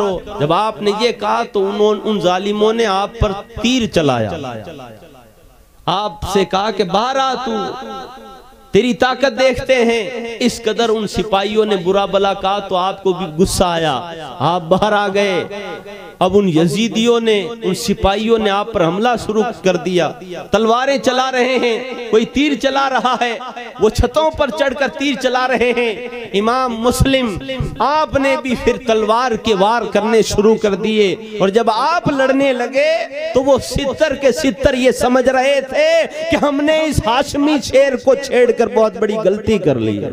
वो भी भागने लगे, मगर हजरत इमाम मुस्लिम कब तक उनसे लड़ते। इतने में इब्ने ज़ियाद को पता चला कि सिपाहियों में और उनमें लड़ाई शुरू हो गई है, तो उसने एक और सिपाही को भेजा, कहा कि जाओ उसे मक्कारी से गिरफ्तार करो, उससे लड़ाई मत करो, उससे जासूसी से, मक्कारी से पकड़ो, धोखे से पकड़ो। तो एक और सिपाही आया और उसने आकर उन सिपाहियों को डांटा, झूठे से ही डांटा। कहा कि अरे तुम ये क्या कर रहे हो, इनसे लड़ क्यों रहे हो, छोड़ दो, इनसे लड़ना नहीं है, इन्हें इज्जत के साथ में इब्ने ज़ियाद के पास ले जाना है। इब्ने ज़ियाद ने तो ये कहा है। तो इमाम मुस्लिम ने कहा कि हाँ, मैं भी इनसे कब लड़ना चाहता। आपके होंठों पर एक तीर आकर लगा था, आपके दांत टूट चुके थे, आपके मुंह से खून बह रहा था। आपने कहा कि मैं इनसे लड़ना नहीं चाहता, मगर इन्होंने मेरे खानदान वालों के लिए ऐसी ऐसी बातें कही, तब मैं इनके सामने आया। उसने कहा कि इन्होंने बहुत गलत किया। अब उस सिपाही ने कहा कि आप चलो, आपको हम इज्जत के साथ में इब्ने ज़ियाद के पास ले जाएंगे, कुछ बात होगी तो अच्छा होगा, चलो। अब हजरत इमाम मुस्लिम को इन्होंने धोखे से पकड़कर आपकी तलवार भी अपने कब्जे में ले ली और आपको एक खच्चर पर बिठाकर इब्ने ज़ियाद की हवेली की तरफ ले गए। और जैसे ही हवेली में गए, इब्ने ज़ियाद के सामने पहुंचे तो इब्ने ज़ियाद ने अपना तेवर बदल लिया और कहा कि इसे पकड़ लो। और इब्ने ज़ियाद ने आपको बुरा भला कहना शुरू किया, कहा कि तुम कैसे हो, तुमने यजीद के खिलाफ यहाँ पर काम करना शुरू कर दिया, तुम्हें पता नहीं है यजीद कौन है, यजीद यहाँ का हाकिम है, बादशाह है, और तुम उसके लिए उसके खिलाफ बगावत कर रहे हो, तुम बागी हो। इस कदर इब्ने ज़ियाद ने जब बातें कही तो इमाम मुस्लिम भी बोल पड़े। आपने कहा कि हम बागी नहीं हैं, हमने कोई ऐसी बात नहीं कही है, बात जो हुई है हम कोई आए नहीं हैं, बल्कि हमें बुलाया गया है, इसलिए मैं यहाँ पर आया हूँ। अब इब्ने ज़ियाद ने कहा कि इसे ले जाओ और छत पर ले जाकर इसकी गर्दन इसके जिस्म से जुदा कर दो। अब आपने जब देखा तो वहां पर वो 40 सरदार खड़े हैं, जिन्होंने आपके हाथ पर बैत की थी, जिन्होंने आपकी दावतें की थी, जिन्होंने आपके गले में फूल पहनाए थे, जिन्होंने आपके साथ में फिर कर आपका ख्याल किया था, आपके लिए बड़ी बड़ी बातें कही थी, वही लोग दारुल इमारत के अंदर वहां पर खड़े हुए हैं। हजरत मुस्लिम बिन अकील ने उनकी तरफ देखा और कहा कि जालिमों, तुमने हमारे साथ में बड़ी बेवफाई की है। मुझे मेरी तो फिक्र नहीं है, मगर मुझे इमाम हुसैन की फिक्र है। अगर अब भी तुम्हारे अंदर ईमान का जर्रा बाकी हो तो मेरे मरने के बाद तुम मेरे 3 काम कर देना। आपने कहा कि मैं मर जाऊं, मुझे शहीद कर दिया जाए, तो मुझे कोई अच्छी मुनासिब जगह देखकर दफन कर देना, और मेरा ये जो मेरी घोड़ा है, मेरी तलवार है, इसे बेचकर मैंने किन्हीं लोगों से कर्ज लिया है, उन्हें कर्ज दे देना। और एक काम ये करना कि इमाम हुसैन को खत लिख देना कि आप यहाँ नहीं आओ। अगर तुम में ईमान का जर्रा भी बाकी हो तो ये मेरे 3 काम कर देना। इब्ने ज़ियाद ने कहा, खबरदार, कोई भी इसका एक भी काम नहीं करे। तेरी लाश को तो हम छत से गिराएंगे, तेरे जिस्म के टुकड़े टुकड़े किए जाएंगे, तेरी तलवार लटका दी जाएगी, तेरे जिस्म के साथ में ये होगा, और हम इमाम हुसैन को खबर क्यों करें, उन्हें तो यहाँ पर बुलाएंगे, उनके साथ में भी यही हाल करेंगे। अब इमाम मुस्लिम, आपकी आंखों में आंसू आए, आपको जल्लादों ने पकड़ा, छत पर ले गए। जब आपको छत पर ले गए तब आपने शहर मक्का की तरफ देखा, शहर मदीना की तरफ देखा, और देखकर आपने कहा कि या अल्लाह, हवा से आपने कहा कि ए हवा, मैं अब यहाँ आ गया हूँ। इन कूफियों ने बड़ी बेवफाई की है, मगर हुसैन इधर आ रहे होंगे, कोई है जो उन्हें जाकर पैगाम दे दे कि हुसैन आप इधर ना आओ, आपके साथ में भी ये होगा। अरे हमारी तो 1000 जाने कुर्बान हो जाएं, मगर हुसैन आप सलामत रहो। इस तरीके से आप दुआएं दे रहे थे, आप ये बातें कह रहे थे, और उन जल्लादों ने आपको पकड़कर झुकाना चाहा। आपने उस वक्त कहा कि मुझे 2 रकात नफिल पढ़ लेने दो। उन जालिमों ने वो भी वक्त नहीं दिया, आपकी गर्दन पर ऐसा वार किया कि आपका सर जिस्म से जुदा होगा। इन्ना लिल्लाहि व इन्ना इलैहि राजिऊन। और आपके जिस्म को छत से गिराया गया। और जिस दिन कहते हैं तारीख में कि जिस दिन इमाम मुस्लिम शहीद हुए, उस दिन हजरत इमाम हुसैन वहां से रवाना हो चुके थे। आप रवाना हो गए और आप चलते चलते हजरत इमाम हुसैन आप वहां से रवाना हो चुके हैं। और इधर क्या हुआ, आपके 2 साहबजादे और थे, हजरत मोहम्मद और इब्राहिम। इनके लिए भी इब्ने ज़ियाद ने ये हुक्म दे दिया कि जहां पर भी हो उन्हें गिरफ्तार करके ले आओ। उनके लिए भी नाम रख दिया गया, और उनको भी, उन बच्चों को भी एक नहर के करीब, वो नहर फुरात थी, उसके करीब हजरत मोहम्मद और इब्राहिम को हारिस नामी एक जालिम ने, वो भी इनाम के लालच में, उन दोनों साहबजादों को, वो साहबजादे किनके, इमाम मुस्लिम के, उनको पकड़ा। और पकड़कर वो जालिम ने जब तलवार चलाना चाहा तो छोटे भाई जो थे उनके सामने आकर बड़े भाई खड़े हो गए और कहते हैं, हारिस, तू अगर कत्ल करना ही चाहता है तो मुझ बड़े को पहले मार दे, ताकि मैं मेरे भाई, छोटे भाई को तड़पता हुआ नहीं देख सकता हूँ। तू पहले मुझे मार। छोटा भाई कहता है, हारिस पहले तू मुझे मार, मैं मेरे बड़े भाई को तड़पता हुआ नहीं देख सकता हूँ। इस कदर दोनों भाई फरियाद करने लगे, मगर हारिस जालिम ऐसा था कि उसने एक ही ऐसा वार किया कि दोनों भाइयों की एक साथ गर्दनें जिस्म से जुदा हो गई। और उस जालिम ने आप उन बच्चों के जिस्मों को तो नहर में डाल दिया, और जो सर थे उन्हें ले जाकर इब्ने ज़ियाद के सामने रख दिए और कहा कि लाओ मेरा इनाम। मगर इब्ने ज़ियाद ने यह पैगाम दिया था कि जहां पर भी हो उन बच्चों को लाओ, और मैंने यजीद को खत लिखा है कि इमाम मुस्लिम को तो हमने मार दिया है, इमाम मुस्लिम के बच्चे हैं, उनको जिंदा भेजें या उन्हें भी कत्ल कर दें। इब्ने ज़ियाद ने कहा, हारिस तूने तो ये बड़ा गलत काम कर दिया, बच्चों को मार दिया। अब अगर यजीद ने लिख दिया कि बच्चों को जिंदा भेजो तो मैं कहां से भेजूंगा।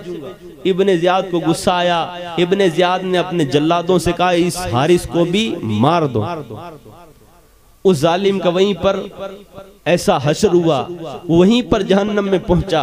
और इधर हजरत इमाम हुसैन आप चलते चलते पहुंचते पहुंचते आपको मक्का वालों ने रोका, मक्का के गवर्नर ने रोका, मगर आप नहीं रुके। हजरत अब्दुल्ला बिन जाफर तैयार उन्होंने रोका, मगर आप नहीं रुके। आप अपने साथ में अपनी बच्चियों को लेकर, अपनी बीवियों को लेकर, अपनी बहनों को लेकर, अपने भांजों को लेकर, अपने भतीजों को लेकर, अपने भाइयों को लेकर, अपने 6 महीने के अली असगर को लेकर, ये सारा 72 नफूस पर ये काफिला शहर मक्का से निकलकर मैदान करबला की तरफ आ रहा था। और इधर इब्ने ज़ियाद को बराबर खबरें मिल रही थी। कहा कि इमाम हुसैन अब इस मकाम पर पहुंचे हैं, अब इस गांव में पहुंचे हैं, अब इस गांव के करीब से गुजर रहे हैं। जासूस लगाए हुए थे, यजीद को भी खबरें मिल रही थी। और कहा कि आने दो उन्हें, और आगे आने दो। इस तरीके से इब्ने ज़ियाद ने फिर क्या किया, इब्ने ज़ियाद ने हुर नामी एक सिपाही के साथ में 1000 का लश्कर भेजा और कहा कि जाओ, रास्ते में इमाम हुसैन और उनका काफिला मिल जाए, उन्हें वहीं पर रोक कर रख लो। हुर बिन यजीद ये काफिला ले, ये 1000 का दस्ता लेकर पहुंचे और हजरत इमाम हुसैन के सामने आकर खड़े हो गए। अब इमाम हुसैन ने देखा कि इतना बड़ा लश्कर आपके सामने, और आपको उसी दौरान हजरत इमाम मुस्लिम की शहादत की खबर मिल गई। कहा कि इमाम मुस्लिम को शहीद कर दिया गया, मुस्लिम बिन अकील को शहीद कर दिया गया है। तो आपको और आपके तमाम साथियों को बड़ा दुख हुआ, आपकी आंखों में आंसू आए और आप समझ गए कि कूफा वालों ने बड़ी बेवफाई की है। अब हम वापस मक्का और मदीना नहीं जाएंगे, बल्कि हम कूफा ही जाएंगे और वहां जाकर देखेंगे कि हुआ क्या था। मगर आपको, आपके भी कुछ जासूस थे, उनके जरिए से खबर मिल रही थी कि इब्ने ज़ियाद ये तैयारी कर रहा है, आपके खिलाफ फौजें तैयार की जा रही है, आपके खिलाफ दमिश्क से फौजें रवाना हो चुकी है, आपके खिलाफ इतने 1000 का लश्कर फलां जगह से आ रहा है। हजरत इमाम हुसैन को भी पता चल गया और आपके सामने 1000 सिपाही आकर खड़े हो गए, आपको रोक दिया। हुर ने कहा, हुसैन तुमने यजीद के खिलाफ बगावत कर दी। इमाम हुसैन ने कहा कि हमने तो कुछ नहीं किया, ना हमने कोई बात कही है, ना कोई और बात। कूफा वालों ने हमें खत भेजे हैं और ये देखो कूफा वालों के खत। आपने वो खतों की पोट ली, हुर के सामने उंडेली और कहा कि ये देखो कूफा वालों के खत। जब उनके खत आए तब हम तो कूफा जा रहे हैं, हमने यजीद के खिलाफ क्या बगावत की है। तो हुर ने जब वो खत पढ़े तो हुर भी समझ गया, कहा कि इसमें आपका तो कोई कसूर नहीं, आपने तो कुछ नहीं किया, मगर मैं तो मजबूर हूं इसलिए कि मुझ पर हुकूमत का दबाव है। इब्ने ज़ियाद ने मुझे हुक्म दिया है कि मैं आपको यहीं पर रोके रखूं। तो इमाम हुसैन ने कहा कि तुम्हारा काम करो, हम हमारा काम करेंगे। मगर हुर जो था उसके दिल में आपकी मोहब्बत थी। हुर ने कहा कि हजरत आप ऐसा करो, अगर मैं आपको दिन में ही आपको कह दूं कि आप वापस चले जाओ, आप और किसी सिमत चले जाओ, तो मेरे सिपाही हो ना हो शिकायत कर देंगे मेरी, और मेरे लिए आफत खड़ी हो जाएगी कि मैंने आपको छोड़ दिया, जबकि मैं तो आपको गिरफ्तार करने के लिए आया हूं। आप ऐसा करना, जब रात हो तो आप अपने काफिले को लेकर यहां से चले जाना, निकल जाना, और मैं इब्ने ज़ियाद से कह दूंगा। कहा कि रात का वक्त था, हुसैन अपने काफिले को लेकर किधर निकल गए मुझे पता नहीं चला और ना मैंने उनका पीछा किया। तो हजरत इमाम हुसैन ने कहा कि ठीक है। अब जब रात हुई, रिवायतों में आया कि हजरत इमाम हुसैन आप अपने काफिले को लेकर चले, और जब सुबह हुई तब आपने देखा कि आप जहां से चले थे वहीं पर आकर बैठे। इस तरीके से 3 मरतबा ऐसा हुआ। फिर तीसरी चौथी मर्तबा आपने दिन में एक मुसाफिर से पूछा, कहा कि ये कौन सी जगह है, ये कौन सी जमीन है, ये कौन सा इलाका है। तो उस मुसाफिर ने कहा कि इस जमीन का नाम है करबला। तब इमाम हुसैन ने आपने अपने साथियों से, अपने रुफका से कहा अब्बास, अली अकबर, कासिम, उतरो घोड़ों से, ऊंटों से उतरो, अब यहीं पर हमारे खेमे गाड़ लो, यहीं पर हमें रहना है, यही हमारी शहादत की जगह है, यहीं पर हमें शहीद होना है, इसी जमीन पर फातिमतुज़ ज़हरा के बाग के फूलों को कट कट कर गिरना है, यहीं पर उतर जाओ, यहीं पर रुक जाओ, ये हमारी शहादत की जगह है, अब हमें यहीं पर रहना है। आपके तमाम साथी हैरान हो गए और उन लोगों ने वहां पर खेमे जब लगाने शुरू किए, रिवायतों में आया है जहां पर वो खेमा गाड़ने के लिए लकड़ी डालते हैं उस जमीन से खून निकलता है, खून निकल रहा है। हजरत ज़ैनब ने, आपकी बहन ने जब ये मंजर देखा तो हजरत ज़ैनब घबराई और आपने कहा भाई ये कौन सी जमीन है जिस जमीन में लकड़ी गाड़ो तो खून निकल रहा है। हजरत हुसैन ने कहा कि बहन बस हमारी आखिरी मंजिल यही है, हमें यहीं पर शहीद होना है। हम मदीने वाले कहलाते थे मगर अब कयामत तक हम करबला कहलाने वाले हैं। ए बहन अब हमें यहीं पर रहना है, अब हम यहाँ से 1 इंच भी नहीं आगे जा सकते, अब हम यहाँ से कहीं पर नहीं जा सकते, यही हमारी शहादत की जगह है। आपने जब ये बात कही आपकी बहन रोने लगी। हजरत ज़ैनब ने कहा कि भाई आप ये क्या कह रहे हो, हमारे साथ में ऐसा होगा, भाई ये क्या होगा और किस कदर होगा, मैं ये बर्दाश्त नहीं कर सकती हूँ। ए भाई हम कहीं और चलते हैं, हम इस जमीन को छोड़ देते हैं। इस जमीन को देखकर, इस जमीन की मिट्टी को देखकर मेरा जी घबराता है, मेरा दिल हिलता है कि ये कौन सी जमीन है जिसके अंदर आफतों के घर है, इसके अंदर ये हाल है। इस कदर आपने बातें कही मगर इमाम हुसैन ने कहा कि अब हमें यहीं पर रहना है। आपने खेमे गाड़ लिए और इधर इब्ने ज़ियाद ने हुसैन बिन नुमैर तकूनी, हुसैन जो है स्वाद से है, हुसैन बिन नुमैर तकूनी के साथ और बहुत बड़ा लश्कर भेज दिया। ओए चुप हो जाओ, भागो यहाँ से।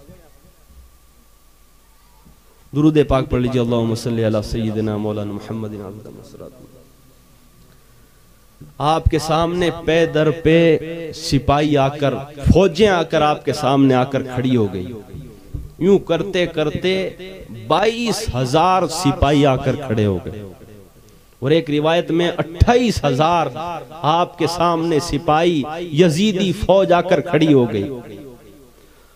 और इब्ने ज़ियाद ने शिमर के साथ में, अमर बिन साद के साथ में ये फौजों के दस्ते भेज दिए। अब इमाम हुसैन का रास्ता रोक लिया गया।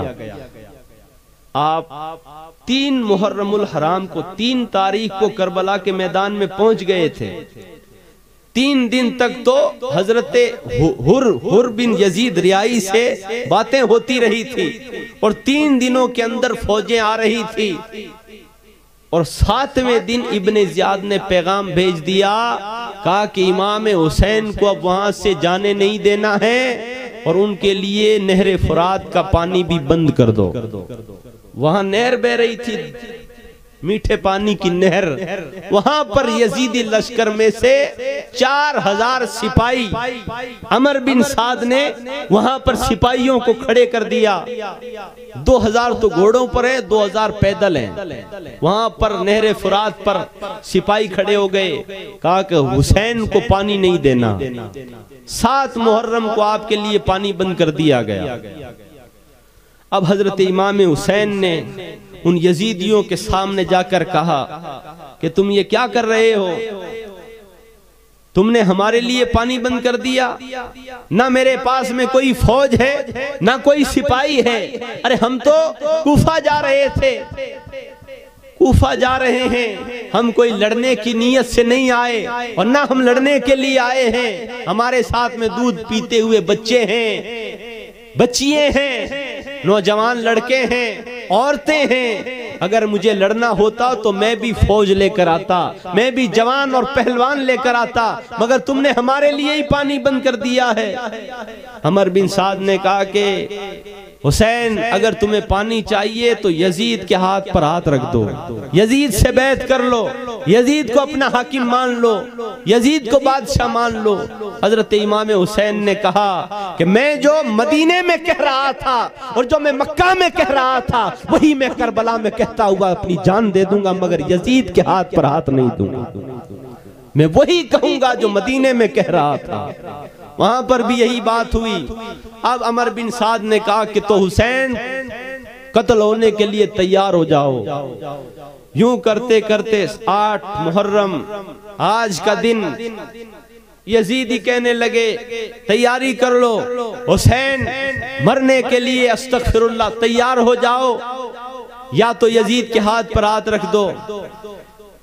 हजरत इमाम अली मकाम आप यजीदियों के सामने गए, उन्हें जाकर बताया, कहा कि देखो मैं कौन हूं, मैं हुसैन हूं, मैं वो हूं उस रसूल का, उस नबी का मैं नवासा हूं जिनका तुम कलमा पढ़ते हो। मैं उनके कंधे पर सवार होता था, मैं हुजूर सल्लल्लाहु अलैहि वसल्लम की पुश्त पर सवार होता था। ऐ यजीदियों, तुम्हें पता है मेरे नाना ने कहा था कि हुसैन जन्नती नौजवानों का सरदार है। तुम्हें पता है तुम किसके सामने खड़े हो और तुम ये बातें क्या कह रहे हो, और तुम हमारे लिए ये क्या बातें कर रहे हो, तुमने हमारे लिए पानी बंद कर दिया है। हजरत इमाम हुसैन आपने हुज्जत बांध दी, इसलिए कि मैं अगर इन्हें ये बात नहीं कहूंगा और ऐसे ही ये मेरे खून से अपने हाथों को रंगीन कर लेंगे तो मैदान महशर में ये कहेंगे कि हमें पता नहीं था। आपने सब कुछ बता दिया, कहा कि देख लो मैं हुसैन हूँ, जन्नती नौजवानों का सरदार हूँ, अली का बेटा हूँ, फातिमतुज़ ज़हरा का बेटा हूँ। अरे तुम ये क्या कर रहे हो, किनके सामने तलवारें लेकर आ गए हो, किन्हें शहीद करने के लिए आ गए हो, तुम हमें नहीं जानते हो। अमर बिन साद ने कहा हुसैन तुम्हारी इन तकरीरों से कोई फायदा नहीं होने वाला, बस हम तुम्हें कहते हैं कि तुम यजीद के हाथ पर हाथ रख दो तो ठीक है। हजरत इमाम अली मकाम ने कहा कि नहीं, आपने 3 बातें रखी उनके सामने, कहा कि या तो मुझे वापस जाने दो, या तो मुझे किसी और सिमत निकल जाने दो, मैं और किसी तरफ चला जाता हूं, वहां जाकर मैं दीन और इस्लाम का काम करूंगा, मैं ये मुल्क और शहर छोड़ देता हूं, मैं किसी और सिमत निकल जाता हूं। अगर ये भी नहीं करते तो मुझे यजीद के पास ले जाओ, मैं यजीद के सामने बैठकर बात करूंगा, हो सकता है कि यजीद और हम जब बात करें तो कोई रास्ता निकल जाए। उन्होंने कहा कि कोई बात नहीं मानी जाएगी। अमर बिन साद ने यह खत लिखकर इब्ने ज़ियाद को कूफा में भेजा, कहा कि हुसैन ये कह रहे हैं क्या किया जाए। तो अमर बिन साद बड़ा जालिम था, उसने कहा कि अमर बिन साद मैंने तुझे वहां पर बातें करने के लिए भेजा है या हुसैन को कत्ल करने के लिए भेजा है, अगर वो माने तो ठीक, वरना उन्हें कत्ल कर दिया जाए और कोई बात ना सुनी जाए। यूं कहकर हजरत इमाम हुसैन वापस पैगाम सुना दिया गया। 9 मुहर्रमुल हराम का दिन आया, उधर से नकारे बजने शुरू हो गए, यजीदी लश्कर से नकारे बजने लगे। अमर बिन साद ने कहा कि हुसैन तैयार हो जाओ। हजरत इमाम हुसैन ने अपने गुलाम को भेजा और कहा कि जाओ उन्हें जाकर कहो कि हमें एक रात की मोहलत और दी जाए। 9 मुहर्रमुल हराम, फिर 10 मुहर्रमुल हराम की जब रात आई तो हजरत इमाम हुसैन ने अपने खेमे के अंदर अपने तमाम रुफका को बुलाया, आपके जितने भी साथी थे उन सबको बुलाया और बुलाकर हजरत अब्बास से कहा अब्बास चराग बुझा दो। चराग बुझा दिया गया।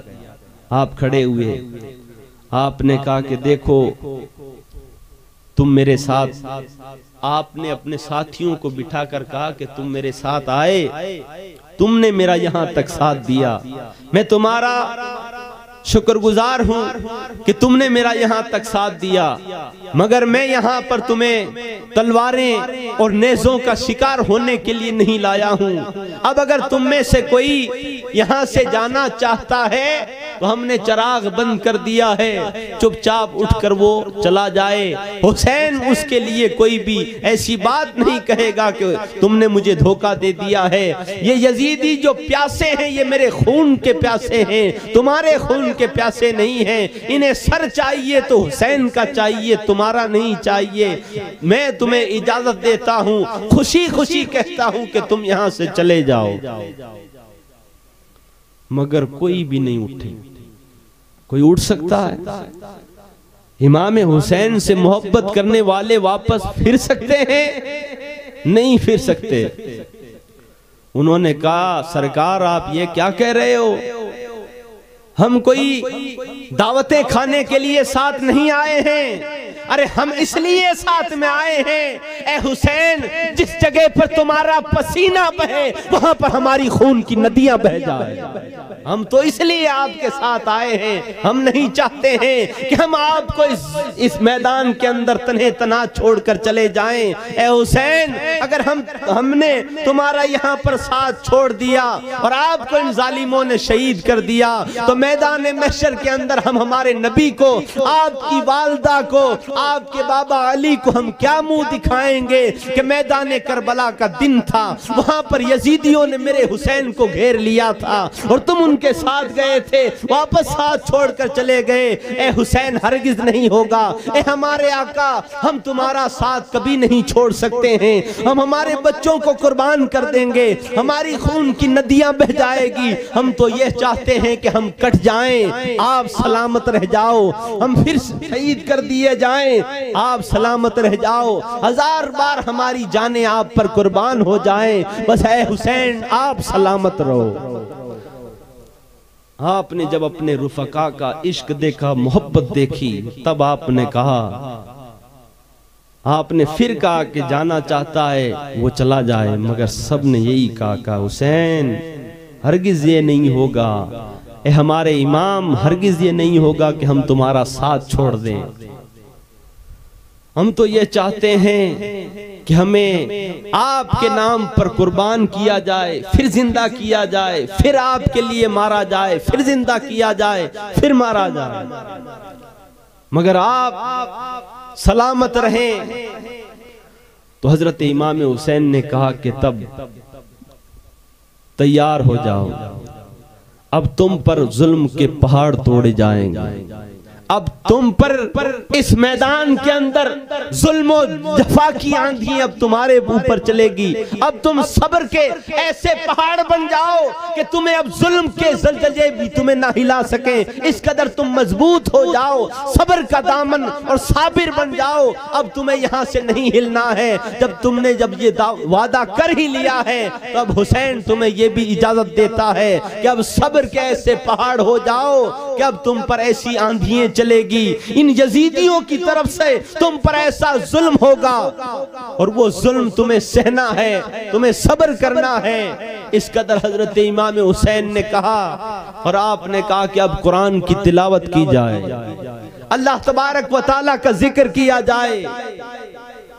आपके तमाम साथी वो 10 मुहर्रमुल हराम की रात अपने अपने खेमों के अंदर कोई कुरान लेकर बैठा है, कोई सजदे में है, कोई कयाम में है, किसी के दुआ के लिए हाथ उठे हुए हैं। इस कदर वो दुआएं कर रहे हैं और हजरत इमाम हुसैन ने उन्हें ऐसी ऐसी बातें कही कि अब वो इस कदर तड़प रहे थे कि कब सुबह हो और इमाम हुसैन के सामने, हम यजीदियों के सामने जाकर यजीदियों की लाशों के ढेर लगाते। अब वो तड़पने लगे शेरों की तरह, अब मचलने लगे।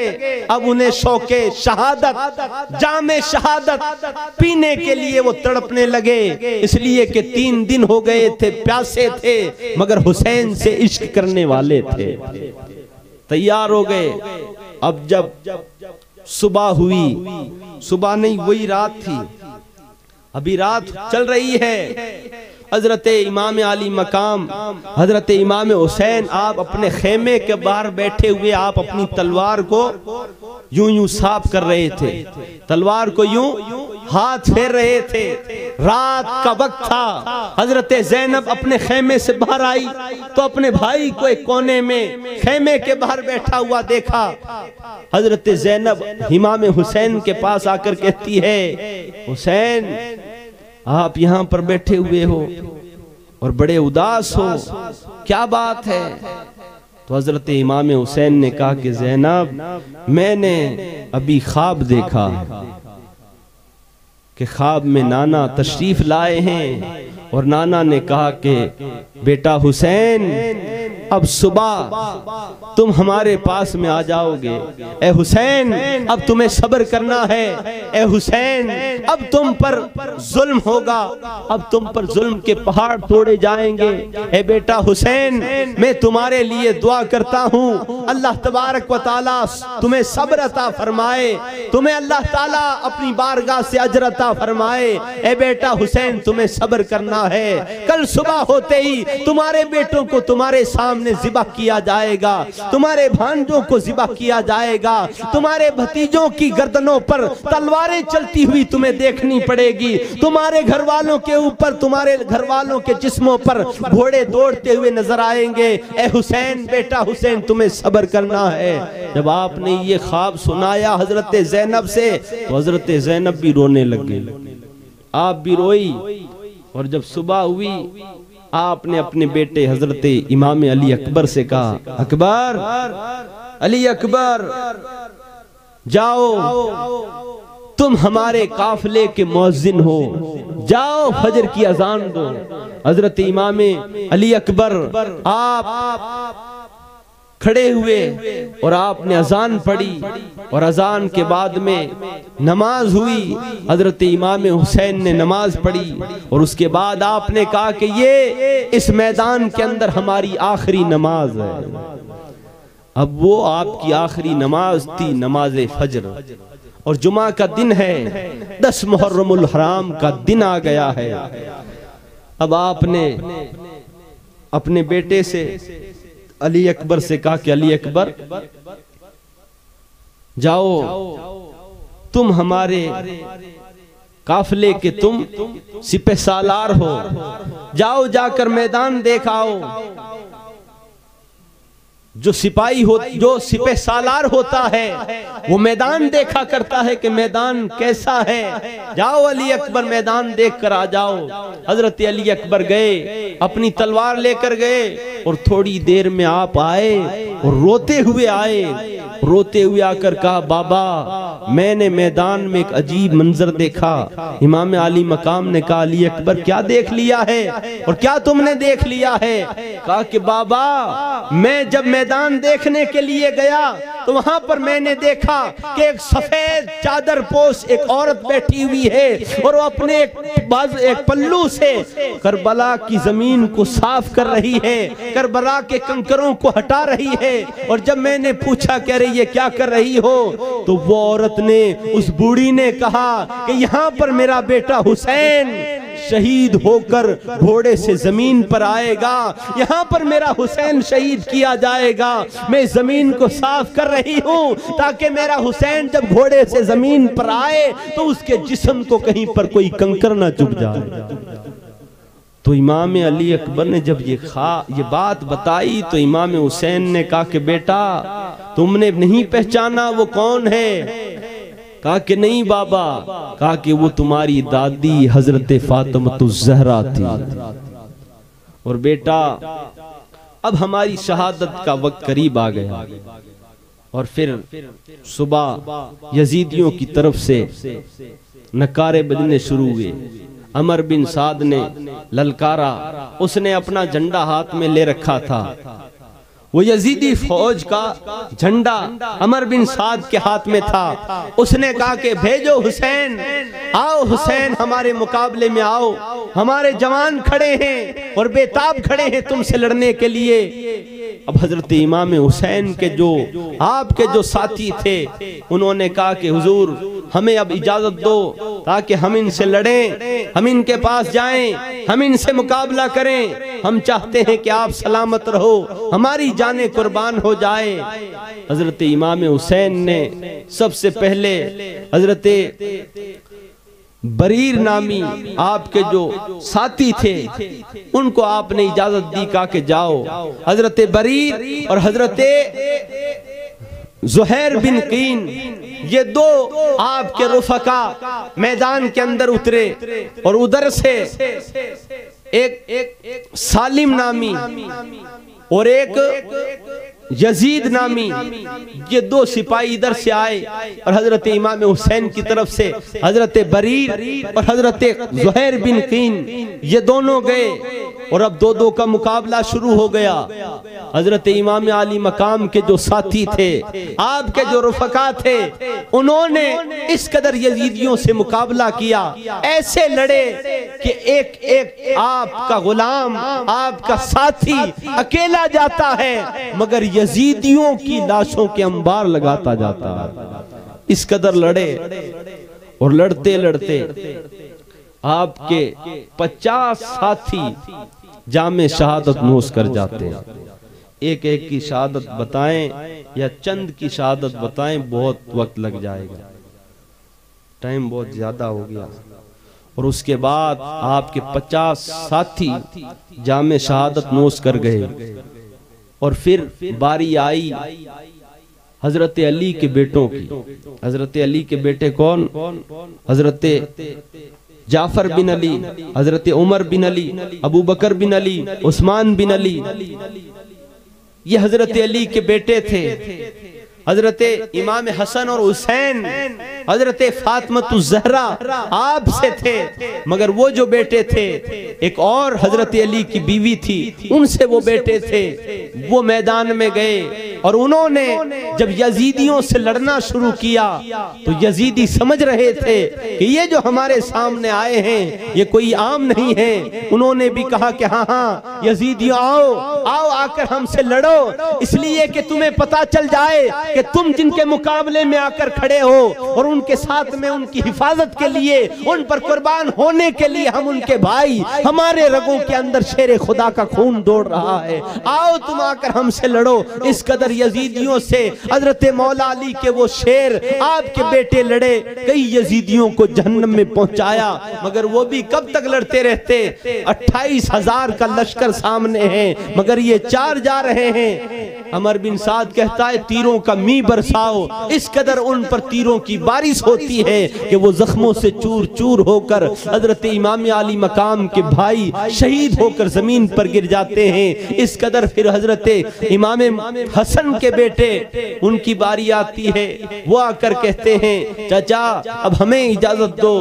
हजरत इमाम आली मकाम इमाम हुसैन कहते हैं ए मेरे भतीजों, मैं तुम्हें यहाँ पर शहीद होने के लिए, तलवारें खाने के लिए नहीं लाया था। ए मेरे बेटों, मैं तो ये चाहता हूँ कि तुम वापस मदीना चले जाओ, मैं तो चाहता हूँ कि तुम मक्का चले जाओ। अरे ये मेरे खून के प्यासे हैं, तुम्हारे खून के प्यासे नहीं हैं। मगर हजरत इमाम हसन के बेटे कहते हैं चाचा जान, अगर हम आपको यहाँ पर छोड़कर तन्हे तन्हा चले जाएंगे तो कल मैदान महशर में हम हमारे बाबा को, इमाम हसन को क्या मुंह दिखाएंगे। और अगर उन्होंने पूछ लिया कि मेरा भाई हुसैन मैदान करबला में तन्हा रह गया था, और मेरे बेटो तुम मेरे भाई हुसैन को छोड़कर आ गए थे, नहीं नहीं चचा, हम तो चाहते हैं कि हम आप पर कुर्बान हो जाएं, हम हमारी जानें आप पर कुर्बान कर दें। इस कदर जब आपके भतीजों ने बातें कही तो हजरत इमाम हुसैन ने अपने भतीजों को सीने से लगाया और सीने से लगाकर उनकी पेशानियों को बोसा देकर उन्हें भी इजाजत दी है।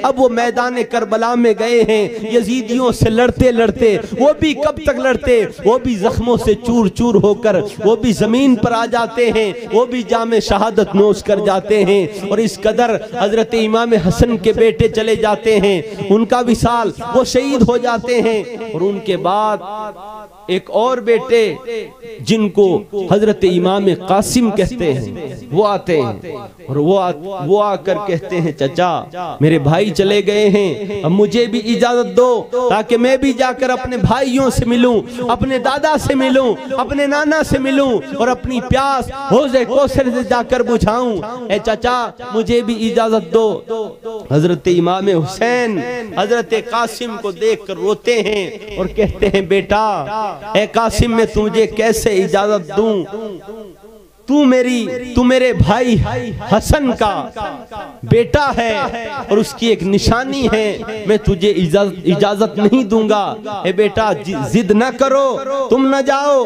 अगर तुम चले गए तो मेरे हसन की निशानी चली जाएगी।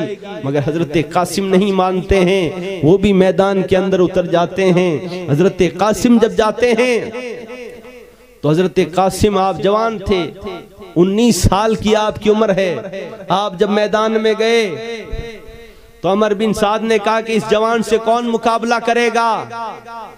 तो एक बहुत बड़ा पहलवान था अर्जक नामी, उससे अमर बिन साद ने कहा कि जाओ इससे मुकाबला करो, अर्जक जाओ। तो अर्जक ने कहा कि अमर बिन साद तू मेरी बेइज्जती कर रहा है, अरे मैं अकेला 100 और हजारों से लड़ने वाला, मैदान जंग के अंदर बड़े बड़े बहादुरों से लड़ने वाला, इस जवान के सामने जाकर लड़ूं, ये मेरी इज्जत तू गवा रहा है। मेरे बेटे 4 यहाँ पर मौजूद हैं, वो मेरे बेटे जाकर लड़ेंगे। अर्जक ने अपने एक बेटे छोटे बेटे से कहा कि जा बेटा इसको जाकर मार दे। अर्जक का बेटा गया, उसके हाथ में तलवार बड़ी अच्छी थी, मगर हजरत कासिम के सामने, मौला अली के पोते के सामने कौन टिक सकता है। आपने उससे मुकाबला किया, थोड़ी ही देर में उसे जहन्नम में पहुंचा दिया। फिर उसका दूसरा भाई आया, आप उससे भी थोड़ी देर लड़े, उसको भी जहन्नम में पहुंचा दिया। फिर तीसरा आया, उसे भी जहन्नम में पहुंचा दिया। फिर चौथा आया, उसे भी बुरी तरीके से मार दिया। अब अर्जक जो पहलवान था उसको गुस्सा आया, उसने कहा कि तूने मेरे खानदान को मिटा दिया है। वो गुस्सा और पेच खाते हुए हजरत कासिम पर पलटकर वार करना चाहता है। आप पर वो जब तलवार खींचता है, हजरत कासिम आप बचकर निकल जाते हैं, अपने घोड़े को दूसरी तरफ से ले जाकर उसके पीछे अपना घोड़ा दौड़ाकर उसके ऊपर एक ऐसा वार करते हैं कि अर्जक के जिस्म के 2 टुकड़े कर देते हैं। जिस्म पर ऐसा वार करते हैं कि उसके जिस्म कंधे तक आपकी तलवार उसके उतर जाती है। अब अर्जक जब मर गया, पूरा खानदान गया। अमर बिन साद ने कहा कि अगर जालिमों तुम ऐसे लड़े, ए यजीदियों अगर तुम ऐसे लड़े तो ये सारे तुम्हें मिटा देंगे। अगर इनसे मुकाबला करना है तो मिलकर तीर बरसाओ, मिलकर हमला करो। हजरत कासिम पर उन जालिमों ने तीर बरसाए, मगर हजरत कासिम भी कब तक लड़ते, आप भी लड़ते लड़ते जामे शहादत नोश कर जाते। उसके बाद हजरत कासिम के जिस्म को हजरत इमाम हुसैन उठा कर लाते हैं, वहां लाकर सुलाते हैं। तो आप क्या मंजर देखते हैं कि खेमे के बाहर आपकी बहन हजरत ज़ैनब अपने 2 छोटे छोटे बच्चों को लेकर खड़ी है और कहती है भाई हुसैन, नाना जान ने कहा था कि जब बहुत बड़ी मुसीबत आ जाए, जब बहुत बड़ी मुसीबत का वक्त आ जाए, तकलीफ का वक्त आ जाए तो सदका दिया जाता है। ए भाई हुसैन, मेरे पास में तेरा सदका देने के लिए कुछ नहीं है। मेरे ये 2 बेटे हैं, मैं इन्हें तुम्हारे सदके के तौर पर तुम पर कुर्बान करती हूँ। इन्हें इजाजत दो, इन्हें इजाजत दो।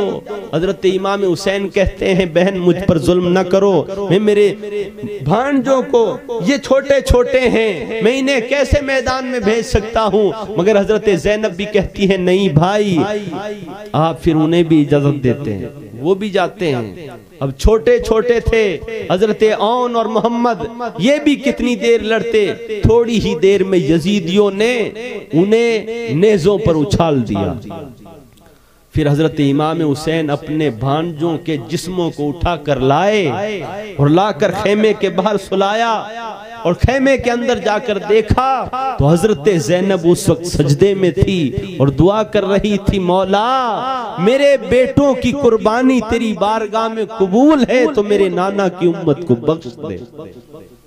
हजरत इमाम हुसैन ने कहा, ज़ैनब अल्लाह ताला ने तुम्हारी कुर्बानी भी कबूल कर ली है। और उसके बाद आपके सामने आपके भाई हजरत अब्बास ये खड़े होते हैं और ये कहते हैं, भाई और देखो, इसलिए कि आपका जो बेटा था अली असगर 6 महीने का, वो भी 3 दिन का प्यासा। अब माँ पानी नहीं पिए तो माँ के दूध कहां से आए, माँ भी भूखी। अली असगर 6 महीने का बच्चा रो रहा है, उसकी जबान सूख गई है। हजरत अब्बास से रहा नहीं गया, आपने कहा कि मैं अभी जाकर पानी लाता हूँ। आपने अपने घोड़े की जीन कसी, घोड़े पर सवार हुए और नहरे फुरात की तरफ घोड़े को दौड़ा दिया। आप जब नहरे फुरात की तरफ दौड़े, यजीदियों ने अपनी तलवारों को संभाला, कहा कि अब्बास आ रहा है, और वो आकर आपके सामने सफ बनकर खड़े हो गए। मगर हजरत अब्बास भी मौला अली के बेटे थे, आप भी इस कदर आए और उनकी सफों को चीरते हुए नहरे फुरात के अंदर अपने घोड़े को उतार देते, नहरे फुरात के अंदर से अपने मस्कीजे को भरते हैं और भरकर अपने कंधे पर चढ़ाते हैं, और उसके बाद चुल्लू भरकर आप पानी पीना चाहते हैं। इतने में आपको अली असगर की प्यास याद आ जाती है, आपके दिल में ख्याल आता है, अब्बास ये क्या कर रहा है? अरे असगर तो प्यासा है, अली असगर तो प्यासा है, मगर तुम यहाँ पर पानी पी रहे हो। अगर तुमने पानी पी लिया, अली असगर की प्यास ना बुझी, तुम पानी पी रहे हो, ये क्या बात हो गई? आपने वापस वो पानी गिरा दिया और घोड़े पर सवार हुए, वापस नहरे फुरात से घोड़े को बाहर निकाला। अब यजीदियों ने फैसला कर लिया, कहा कि पानी खैमे के अंदर जाना नहीं चाहिए, अगर पानी चला गया तो हमारी लाशों के अंबार लगा दिए जाएंगे। अरे ये प्यासे होकर जब हमसे लड़ रहे हैं, अगर इन्हें पानी मिल गया तो हमारा क्या हाल होगा? इन्हें पानी की एक बूंद नहीं दी जाए। इस कदर हजरत अब्बास का रास्ता रोका गया, हजरत अब्बास को घेर लिया गया। अब जालिम इधर से भी हमला हो रहा है, इधर से भी तलवार चल रही है, नेज़े आपको चुबाए जा रहे हैं, नेज़े मारे जा रहे हैं। हजरत अब्बास भी लड़ रहे हैं। एक जालिम ने आपका जो मस्कीजा जिस कंधे पर लगा हुआ था, उस हाथ पर तलवार का वार करता है, आपका मस्कीजा गिरने लगता है, आपका हाथ कट जाता है, हाथ कट कर गिरने लगता है। आप तलवार छोड़कर मस्कीजे को अपने इस हाथ पर लेते हैं और एक हाथ से तलवार चला रहे हैं। उन जालिमों ने दूसरे हाथ पर भी ऐसा वार किया, आपका दूसरा हाथ भी जब गिरने लगा, मस्कीजा गिरने लगा, आपने जल्दी से उसको अपने मुंह में दबा लिया और आपकी निगाहें खैमों की तरफ है और बोलकर कहते हैं, ए अली असगर मैं तुझ तक पहुंच नहीं सकता हूँ, अपने चाचा को माफ करना, ए अली असगर मैं तुझ तक पानी नहीं ला सकता हूँ। उन जालिमों ने फिर आप पर वार किया, फिर ऐसा वार किया, आप पर ऐसा वार हुआ कि आपके गले पर, आपके होंठों पर, आपके पीछे से भी खंजर चलाए जा रहे, नेज़े चलाए जा रहे हैं। इस कदर आपकी हालत हुई कि आप अपने घोड़े से जमीन पर आ रहे हैं और जैसे ही आप जमीन पर आए, अब आप तलवार भी किस हाथ से चलाएं, खैमा भी, वो मस्कीजा भी किस हाथ से पकड़े, इस कदर आपकी तकलीफ हुई। उन जालिमों ने आपके सीने पर चढ़कर उन्होंने ऐसा वार किया, आप भी जामे शहादत नोश कर जाते। हजरत इमाम हुसैन देखते हैं कि मेरा भाई अब्बास भी चला गया। आप कहते हैं कि अब मेरी कमर टूट गई, अब मेरी कमर टूट गई, अब मेरा भाई चला गया, अब मेरा भाई अब्बास चला गया, अब हमारी फौज का, हमारे काफिले का सरदार चला गया है।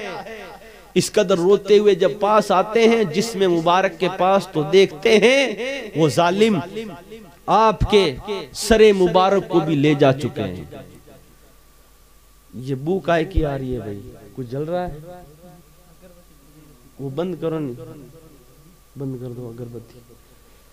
तो इस कदर हजरत अब्बास भी शहीद होते हैं। उसके बाद हजरत अली अकबर आपकी शहादत होती है।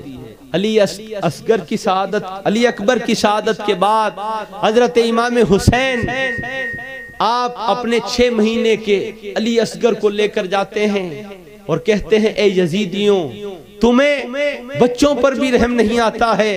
अरे ये 6 महीने का है, अगर तुम एक पानी की बूंद इसके मुंह में रख दोगे तो ये नहीं कि तलवार लेकर तुम्हारे सामने आ जाएगा।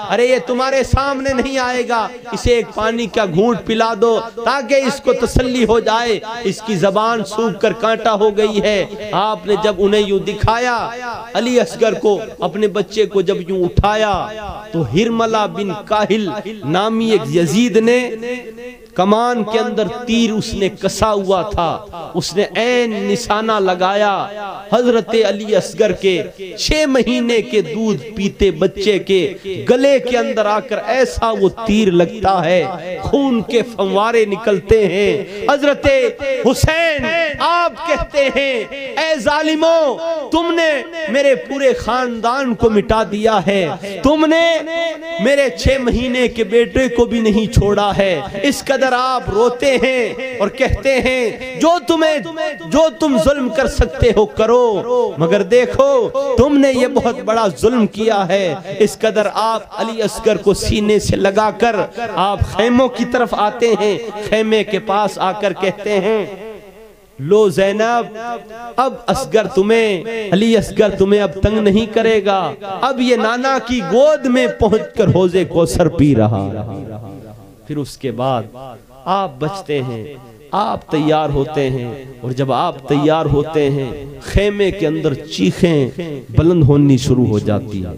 आप जाने लगते हैं। आप जब तैयार होते हैं, आप अपने नाना का अमामा अपने सर पर बांधते हैं और अपने भाई हसन का पट्टा अपनी कमर में बांधते हैं। अपने वालिद हजरत मौला अली की तलवार जुल्फिकार अपने हाथ में लेते हैं। आप तैयार होते हैं अपने खेमे के अंदर। इतने में हजरत ज़ैनब आती है।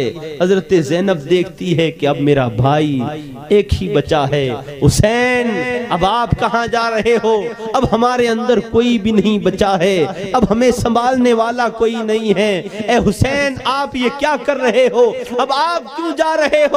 हजरत इमाम हुसैन कहते हैं, ये जितने भी यहाँ पर बाग, ये फूल जो लेटे हुए हैं, ये इनके खून के प्यासे नहीं थे, ये मेरे ही खून के प्यासे थे।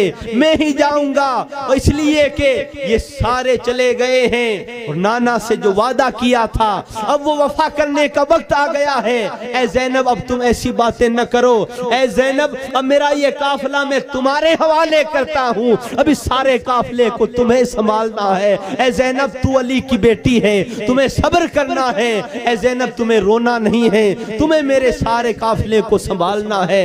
हजरत हुसैन अपनी बहन से ये कहते हुए औरतों के खेमे की तरफ जाते हैं। वहां पर आपके एक और साहबजादे हजरत अली औस जो लेटे हैं, जिन्हें दुनिया आज इमाम ज़ैनुल आबिदीन के नाम से जानती है। उस वक्त आप बुखार के अंदर थे, आपकी हिम्मत नहीं थी, आप खड़े होते थे, आपके पैर कांपते थे। उस हालत के अंदर अपने वालिद को तैयार होते हुए देखा, हाथ में तलवार जब देखी, हजरत इमाम ज़ैनुल आबिदीन से रहा नहीं गया। आप भी उठकर खड़े हो गए, कांपते हुए कहते हैं, बाबा जान, मैं तुम्हें मैदान की तरफ जाने नहीं दूंगा। मेरा भाई कासिम गया है, वापस पलट कर नहीं आया है। मेरे भाई औन और मोहम्मद गए हैं, वापस नहीं आए हैं। मेरा भाई अली अकबर गया है, वापस नहीं आया है। चचा अब्बास गए हैं, वापस नहीं आए हैं। अली असगर गया है, वापस नहीं आया है। अब्बा जान, अब आप चले जाओगे तो फिर हमें कौन संभालेगा? हम किसे देखकर दिल को तसल्ली देंगे? अब्बा जान, आप ना जाओ। हजरत इमाम हुसैन अली हजरत इमाम ज़ैनुल आबिदीन को अपने सीने से लगाते हैं और कहते हैं, बेटा अब मुझे जाना पड़ेगा। अरे तू तो मेरे खानदान को चलाने वाला है, मेरा जो खानदान कयामत तक चलता रहेगा। ए बेटा इमाम ज़ैनुल आबिदीन, वो तुझसे चलेगा। ए बेटा बेटा अब तुम्हें इस काफिले को संभालना है, अब तुम इस काफिले के, इस लुटे हुए काफिले के अब तुम सिपह सालार हो। ए बेटा मेरी ये नसीहत सुनो। आपने बातनी खिलाफत हजरत इमाम ज़ैनुल आबिदीन को दी और अपने सीने से लगाया और सीने से लगा कर कहा, बेटा ज़ैनुल आबिदीन जब तुम्हारा यहां से वापस मदीना जाना हो तो बेटा सबसे पहले नाना के रोजे पर जाना। नाना के रोजे पर पहुंचकर ये सारा करबला के अंदर जो यजीदियों ने तेरे बाबा के साथ में किया है, तेरे भाइयों के साथ में किया है, तेरे चचा के साथ में किया है, ये सारा मंजर जाकर अपने नाना से बयान कर देना, अपने नाना से जाकर कह देना।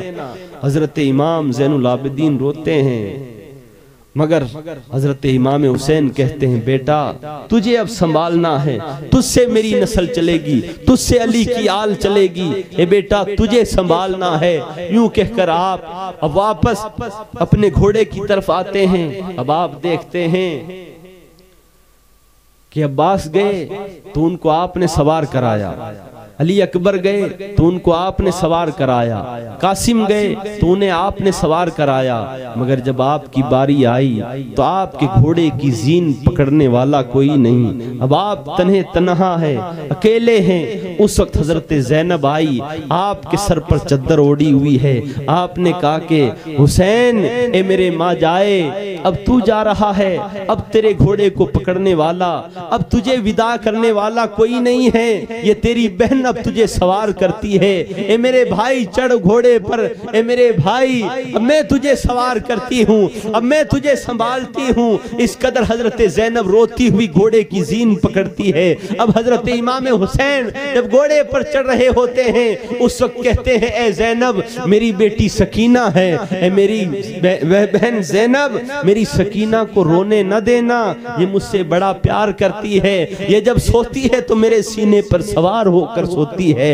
ए ज़ैनब इसे रोने न देना, इसका ख्याल करना, ये मुझसे बड़ी मोहब्बत करती है, मैं इससे बड़ी मोहब्बत करता हूँ। तुम्हें अब इस काफिले को संभालना है, अब तुम्हारा भाई इस जालिमों की तरफ जा रहा है। हजरत इमाम हुसैन जब घोड़े पर सवार होते हैं उस वक्त आप जब सवार हो जाते हैं, अपने घोड़े को जब रवाना करना चाहते हैं, इतने में हजरत सकीना आपकी बेटी आकर आपके कदमों से लिपट जाती है और कहती है, बाबा आप कहां जा रहे हो? अरे आपने जिसको घोड़े पर सवार कराया था वो वापस पलट कर नहीं आया है, अब आप कैसे घोड़े पर सवार होकर जा रहे हो? बाबा अब आप ही तो हमारे लिए निशानी बचे हो, अब आप हमारे दरमियान आप ही तो हो जिन्हें हम देखकर खुश हो सकते हैं, वरना हमारे लिए तो कयामत टूट पड़ी है।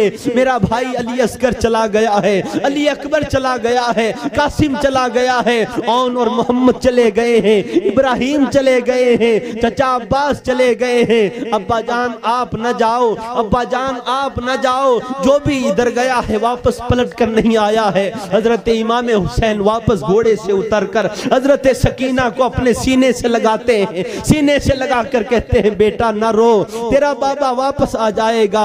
ए बेटा तुझे सब्र करना है, अपनी फूफी जो कहे ज़ैनब उसका कहना मानना है, तुम्हें इनका ख्याल रखना है। ए सकीना न रो।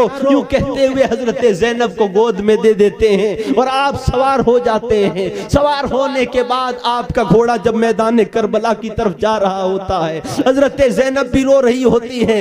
हजरत इमाम आली मकाम वापस खेमों की तरफ देख कर कहते हैं, ए ज़ैनब लो तुम्हारे भाई का आखिरी सलाम ले लो, ए उम्मे रुबाब अपने शोहर का आखिरी सलाम ले लो, ए हजरत शेरबानो सलाम ले लो। इस कदर आप सलाम कहते हैं। आखिरी सलाम कहने के बाद आप मैदान करबला की तरफ जाते हैं और आप जाकर फिर कहते हैं, ए यजीदियों तुमने हुजूर के खानदान को, हुजूर की आल का भी तुमने लिहाज नहीं किया है, तुमने हमारे बच्चों का खून बहाया है, तुमने मेरे खानदान को लुटा दिया है, तुमने इस कदर हम पर जुल्म किया है। आओ आओ मेरे खून के तुम प्यासे थे, आओ मेरे खून से अपनी प्यास को बुझाओ। इस कदर कहते हुए हजरत मौला अली का ये बेटा हुजूर सल्लल्लाहु अलैहि वसल्लम का ये नवासा जो हुजूर के कंधों पर सवार होता था, वो हुसैन अब जा रहा है। अब हजरत इमाम अली मकाम जाते हैं, उनके अंदर जब लड़ाई शुरू होती है, यजीदियों के अंदर कलबली मच जाती है,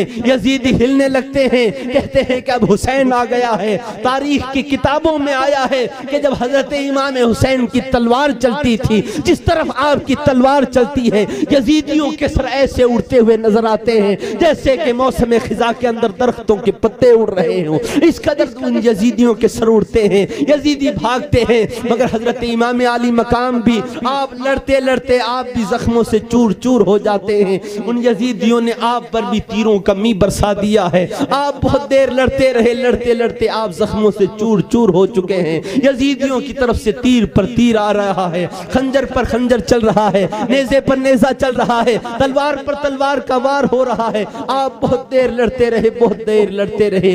आप बार बार अपने आंखों पर हाथ फेरते हैं और फिर लड़ते हैं, फिर आप अपने आंखों पर हाथ फेरते हैं। इस कदर जब आप तीसरी मर्तबा हाथ फेरते हैं तब आपकी आंखों के सामने एक अजीब मंजर होता है। अब आपकी आंखों के सामने एक अजीब मंजर ये होता है, आप देखते हैं कि इमामुल अंबिया मैदान करबला के अंदर आकर खड़े हो गए हैं। आपके हाथ में एक बोतल है और आपका जो खून उड़ रहा है उसको हुजूर सल्लल्लाहु अलैहि वसल्लम लेकर उस बोतल के अंदर भर रहे हैं। एक तरफ हजरत इमाम हजरत अली खड़े हैं, एक तरफ हजरत फातिमा ज़हरा खड़ी है और कह रही है बेटा हुसैन थोड़ा सा सब्र और कर ले। हजरत अली कहते हैं बेटा हुसैन ये देखो हम तुम्हें लेने के लिए आए हैं, ए हुसैन हम तुम्हें लेने के लिए आए हैं। इस कदर हजरत इमाम हुसैन देखते हैं आपका पूरा घर खड़ा हुआ है, आप लड़ते लड़ते जख्मों से चूर चूर हो जाते हैं। फिर आप भी लड़कर जख्मों से चूर होकर आप अपने घोड़े से जमीन पर आ जाते हैं।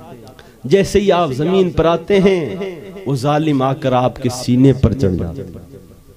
हिरमला बिन काहिल शिमरे लईन ये आपके सीने पर चढ़ा। जैसे ही आपके सीने पर चढ़ा आपने कहा कि सिमर तू ही वो है जिसके लिए मेरे नाना ने कहा कि एक कुत्ता है जो मेरे अहले बैत के खून में मुंह डालता है, तू ही वो जालिम है। शिमर ने हंसते हुए कहा कि हाँ हुसैन मैं ही तेरी गर्दन तेरे जिस्म से जुदा करूंगा। यूं करते हुए आप पर जब वो वार करने लगता है उस वक्त जुमे की अजान होती है। इमाम हुसैन कहते हैं शिमर मुझे 2 रकात नफिल पढ़ लेने दे, अब ये आखिरी वक्त है। हजरत इमाम हुसैन आप पलट कर सजदे में चले जाते हैं और आप जब सजदे में जाते हैं सजदे में जाकर आप कहते हैं सुबहान रब्बियल आला, सुबहान रब्बियल आला, सुबहान रब्बियल आला। ऐ मौला हुसैन का ये सजदा तेरी बारगाह में कबूल है तो मेरे नाना की उम्मत को बख्श दे मौला। आपकी ये आखिरी दुआ होती है। इधर सिमरे लईन की तलवार का वार चलता है, आपका सरे मुबारक आपके जिस्म से जुदा हो जाता है। इन्ना लिल्लाहि व इन्ना इलैहि राजिऊन। हजरत इमाम अली मकाम हजरत इमाम हुसैन फिर उन जालिमों ने आपके सरे मुबारक को भी खौला बिन यजीद नामी यजीद के हाथ में आपके सरे मुबारक को दे दिया जाता है। और आपका जो घोड़ा जुलजना था उसने आपके खून से अपनी पेशानी को रंगीन किया और वो घोड़ा फिर दौड़ने लगा। अमर बिन साद ने कहा कि इसके घोड़े को पकड़ो। घोड़े को जब पकड़ने की कोशिश की गई, रिवायत में आया है कि इमाम हुसैन के घोड़े ने भी उन यजीदियों के ऊपर ऐसा हमला किया, किसी को अपने मुंह से पकड़ता है, किसी को अपने पैर से मारता है। इस कदर उसने भी 17 यजीदियों को जहन्नम में पहुंचाया आपके घोड़े ने।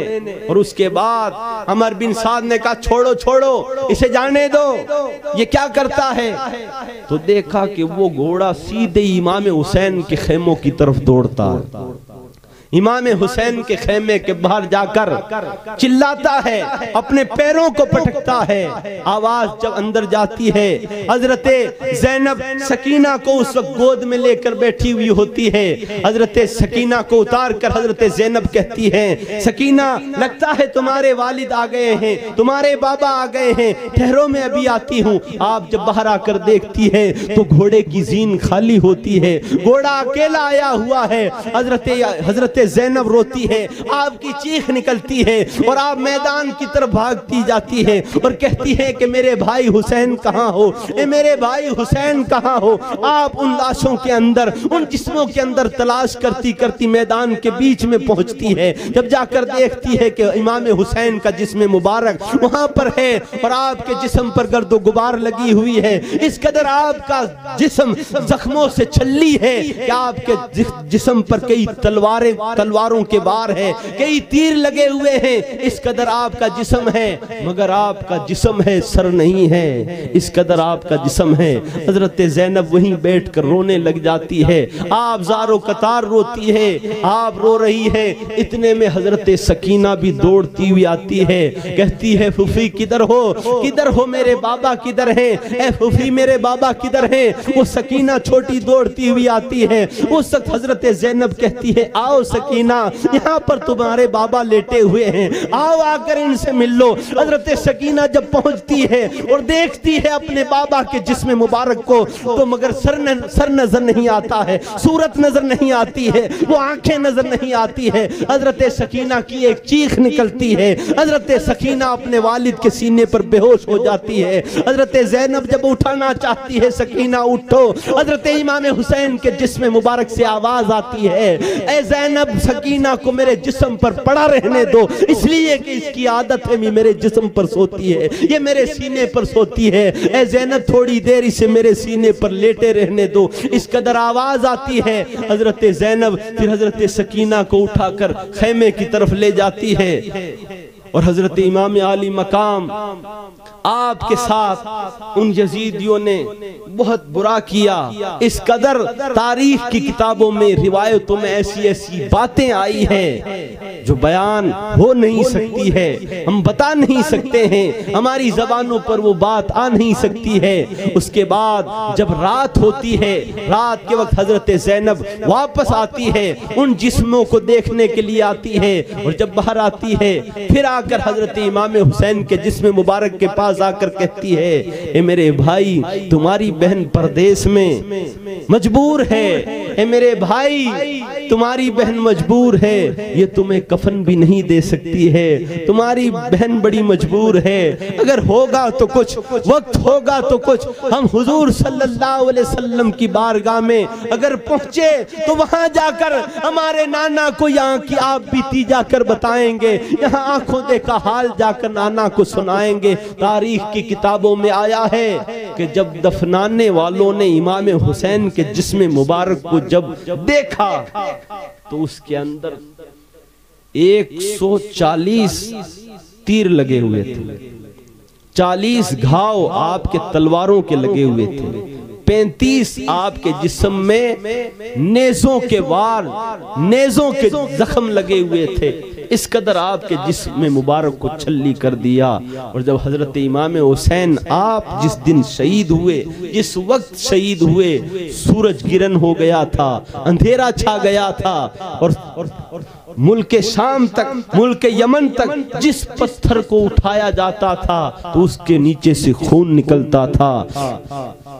आसमान से रोने की आवाजें आई थी, जिन्नातों के रोने की आवाजें आई थी और न जाने कैसी कैसी मखलूक, समंदरों के अंदर मछलियां रोई थी। इस कदर हजरत इमाम आली मकाम की शहादत पर ये सारी दुनिया रोई थी। और इमाम हुसैन की याद में जो बंदा रोता है, आपके इश्क में जो रोता है, आपकी मोहब्बत में जो रोता है, रब तबारक व तआला उस बंदे के आंसुओं को भी जाया नहीं नहीं फरमाता है, बल्कि कल मैदान महशर में वो आंसू हमारे काम आ जाने वाले हैं। रब तबारक व तआला से हम दुआ करें, अल्लाह तबारक व तआला हजरत इमाम आली मकाम ने जो सारी दुनिया को कयामत तक के आने वाले मुसलमानों को जो पैगाम दिया है वो ये दिया है कि कितनी भी बड़ी मुसीबत आ जाए, कैसा भी हाल आ जाए, कितने भी मुसीबतों के पहाड़ तोड़े जाएं, मगर जब भी रब की इबादत का वक्त आए तो तुम्हारे सर सजदे में चले जाएं, तुम्हारे सर सजदे में चले जाएं। अल्लाह ताला से हम दुआ करें, अल्लाह ताला हमारी गलतियों को, कोताहियों को माफ़ फरमाए। अल्लाह ताला हमारी इस महफिल को अपनी बारगाह में कबूल फरमाए। जिन लोगों ने जिस कदर इसमें हिस्सा लिया, काम किया, अल्लाह ताला सबको अपनी बारगाह से अजर व सवाब अता फरमाए। वमा अलैना इल्लल बलाग। अस्तगफिरुल्लाह रब्बी मिन कुल्ली ज़म्बिन। बातों बोले खड़े होकर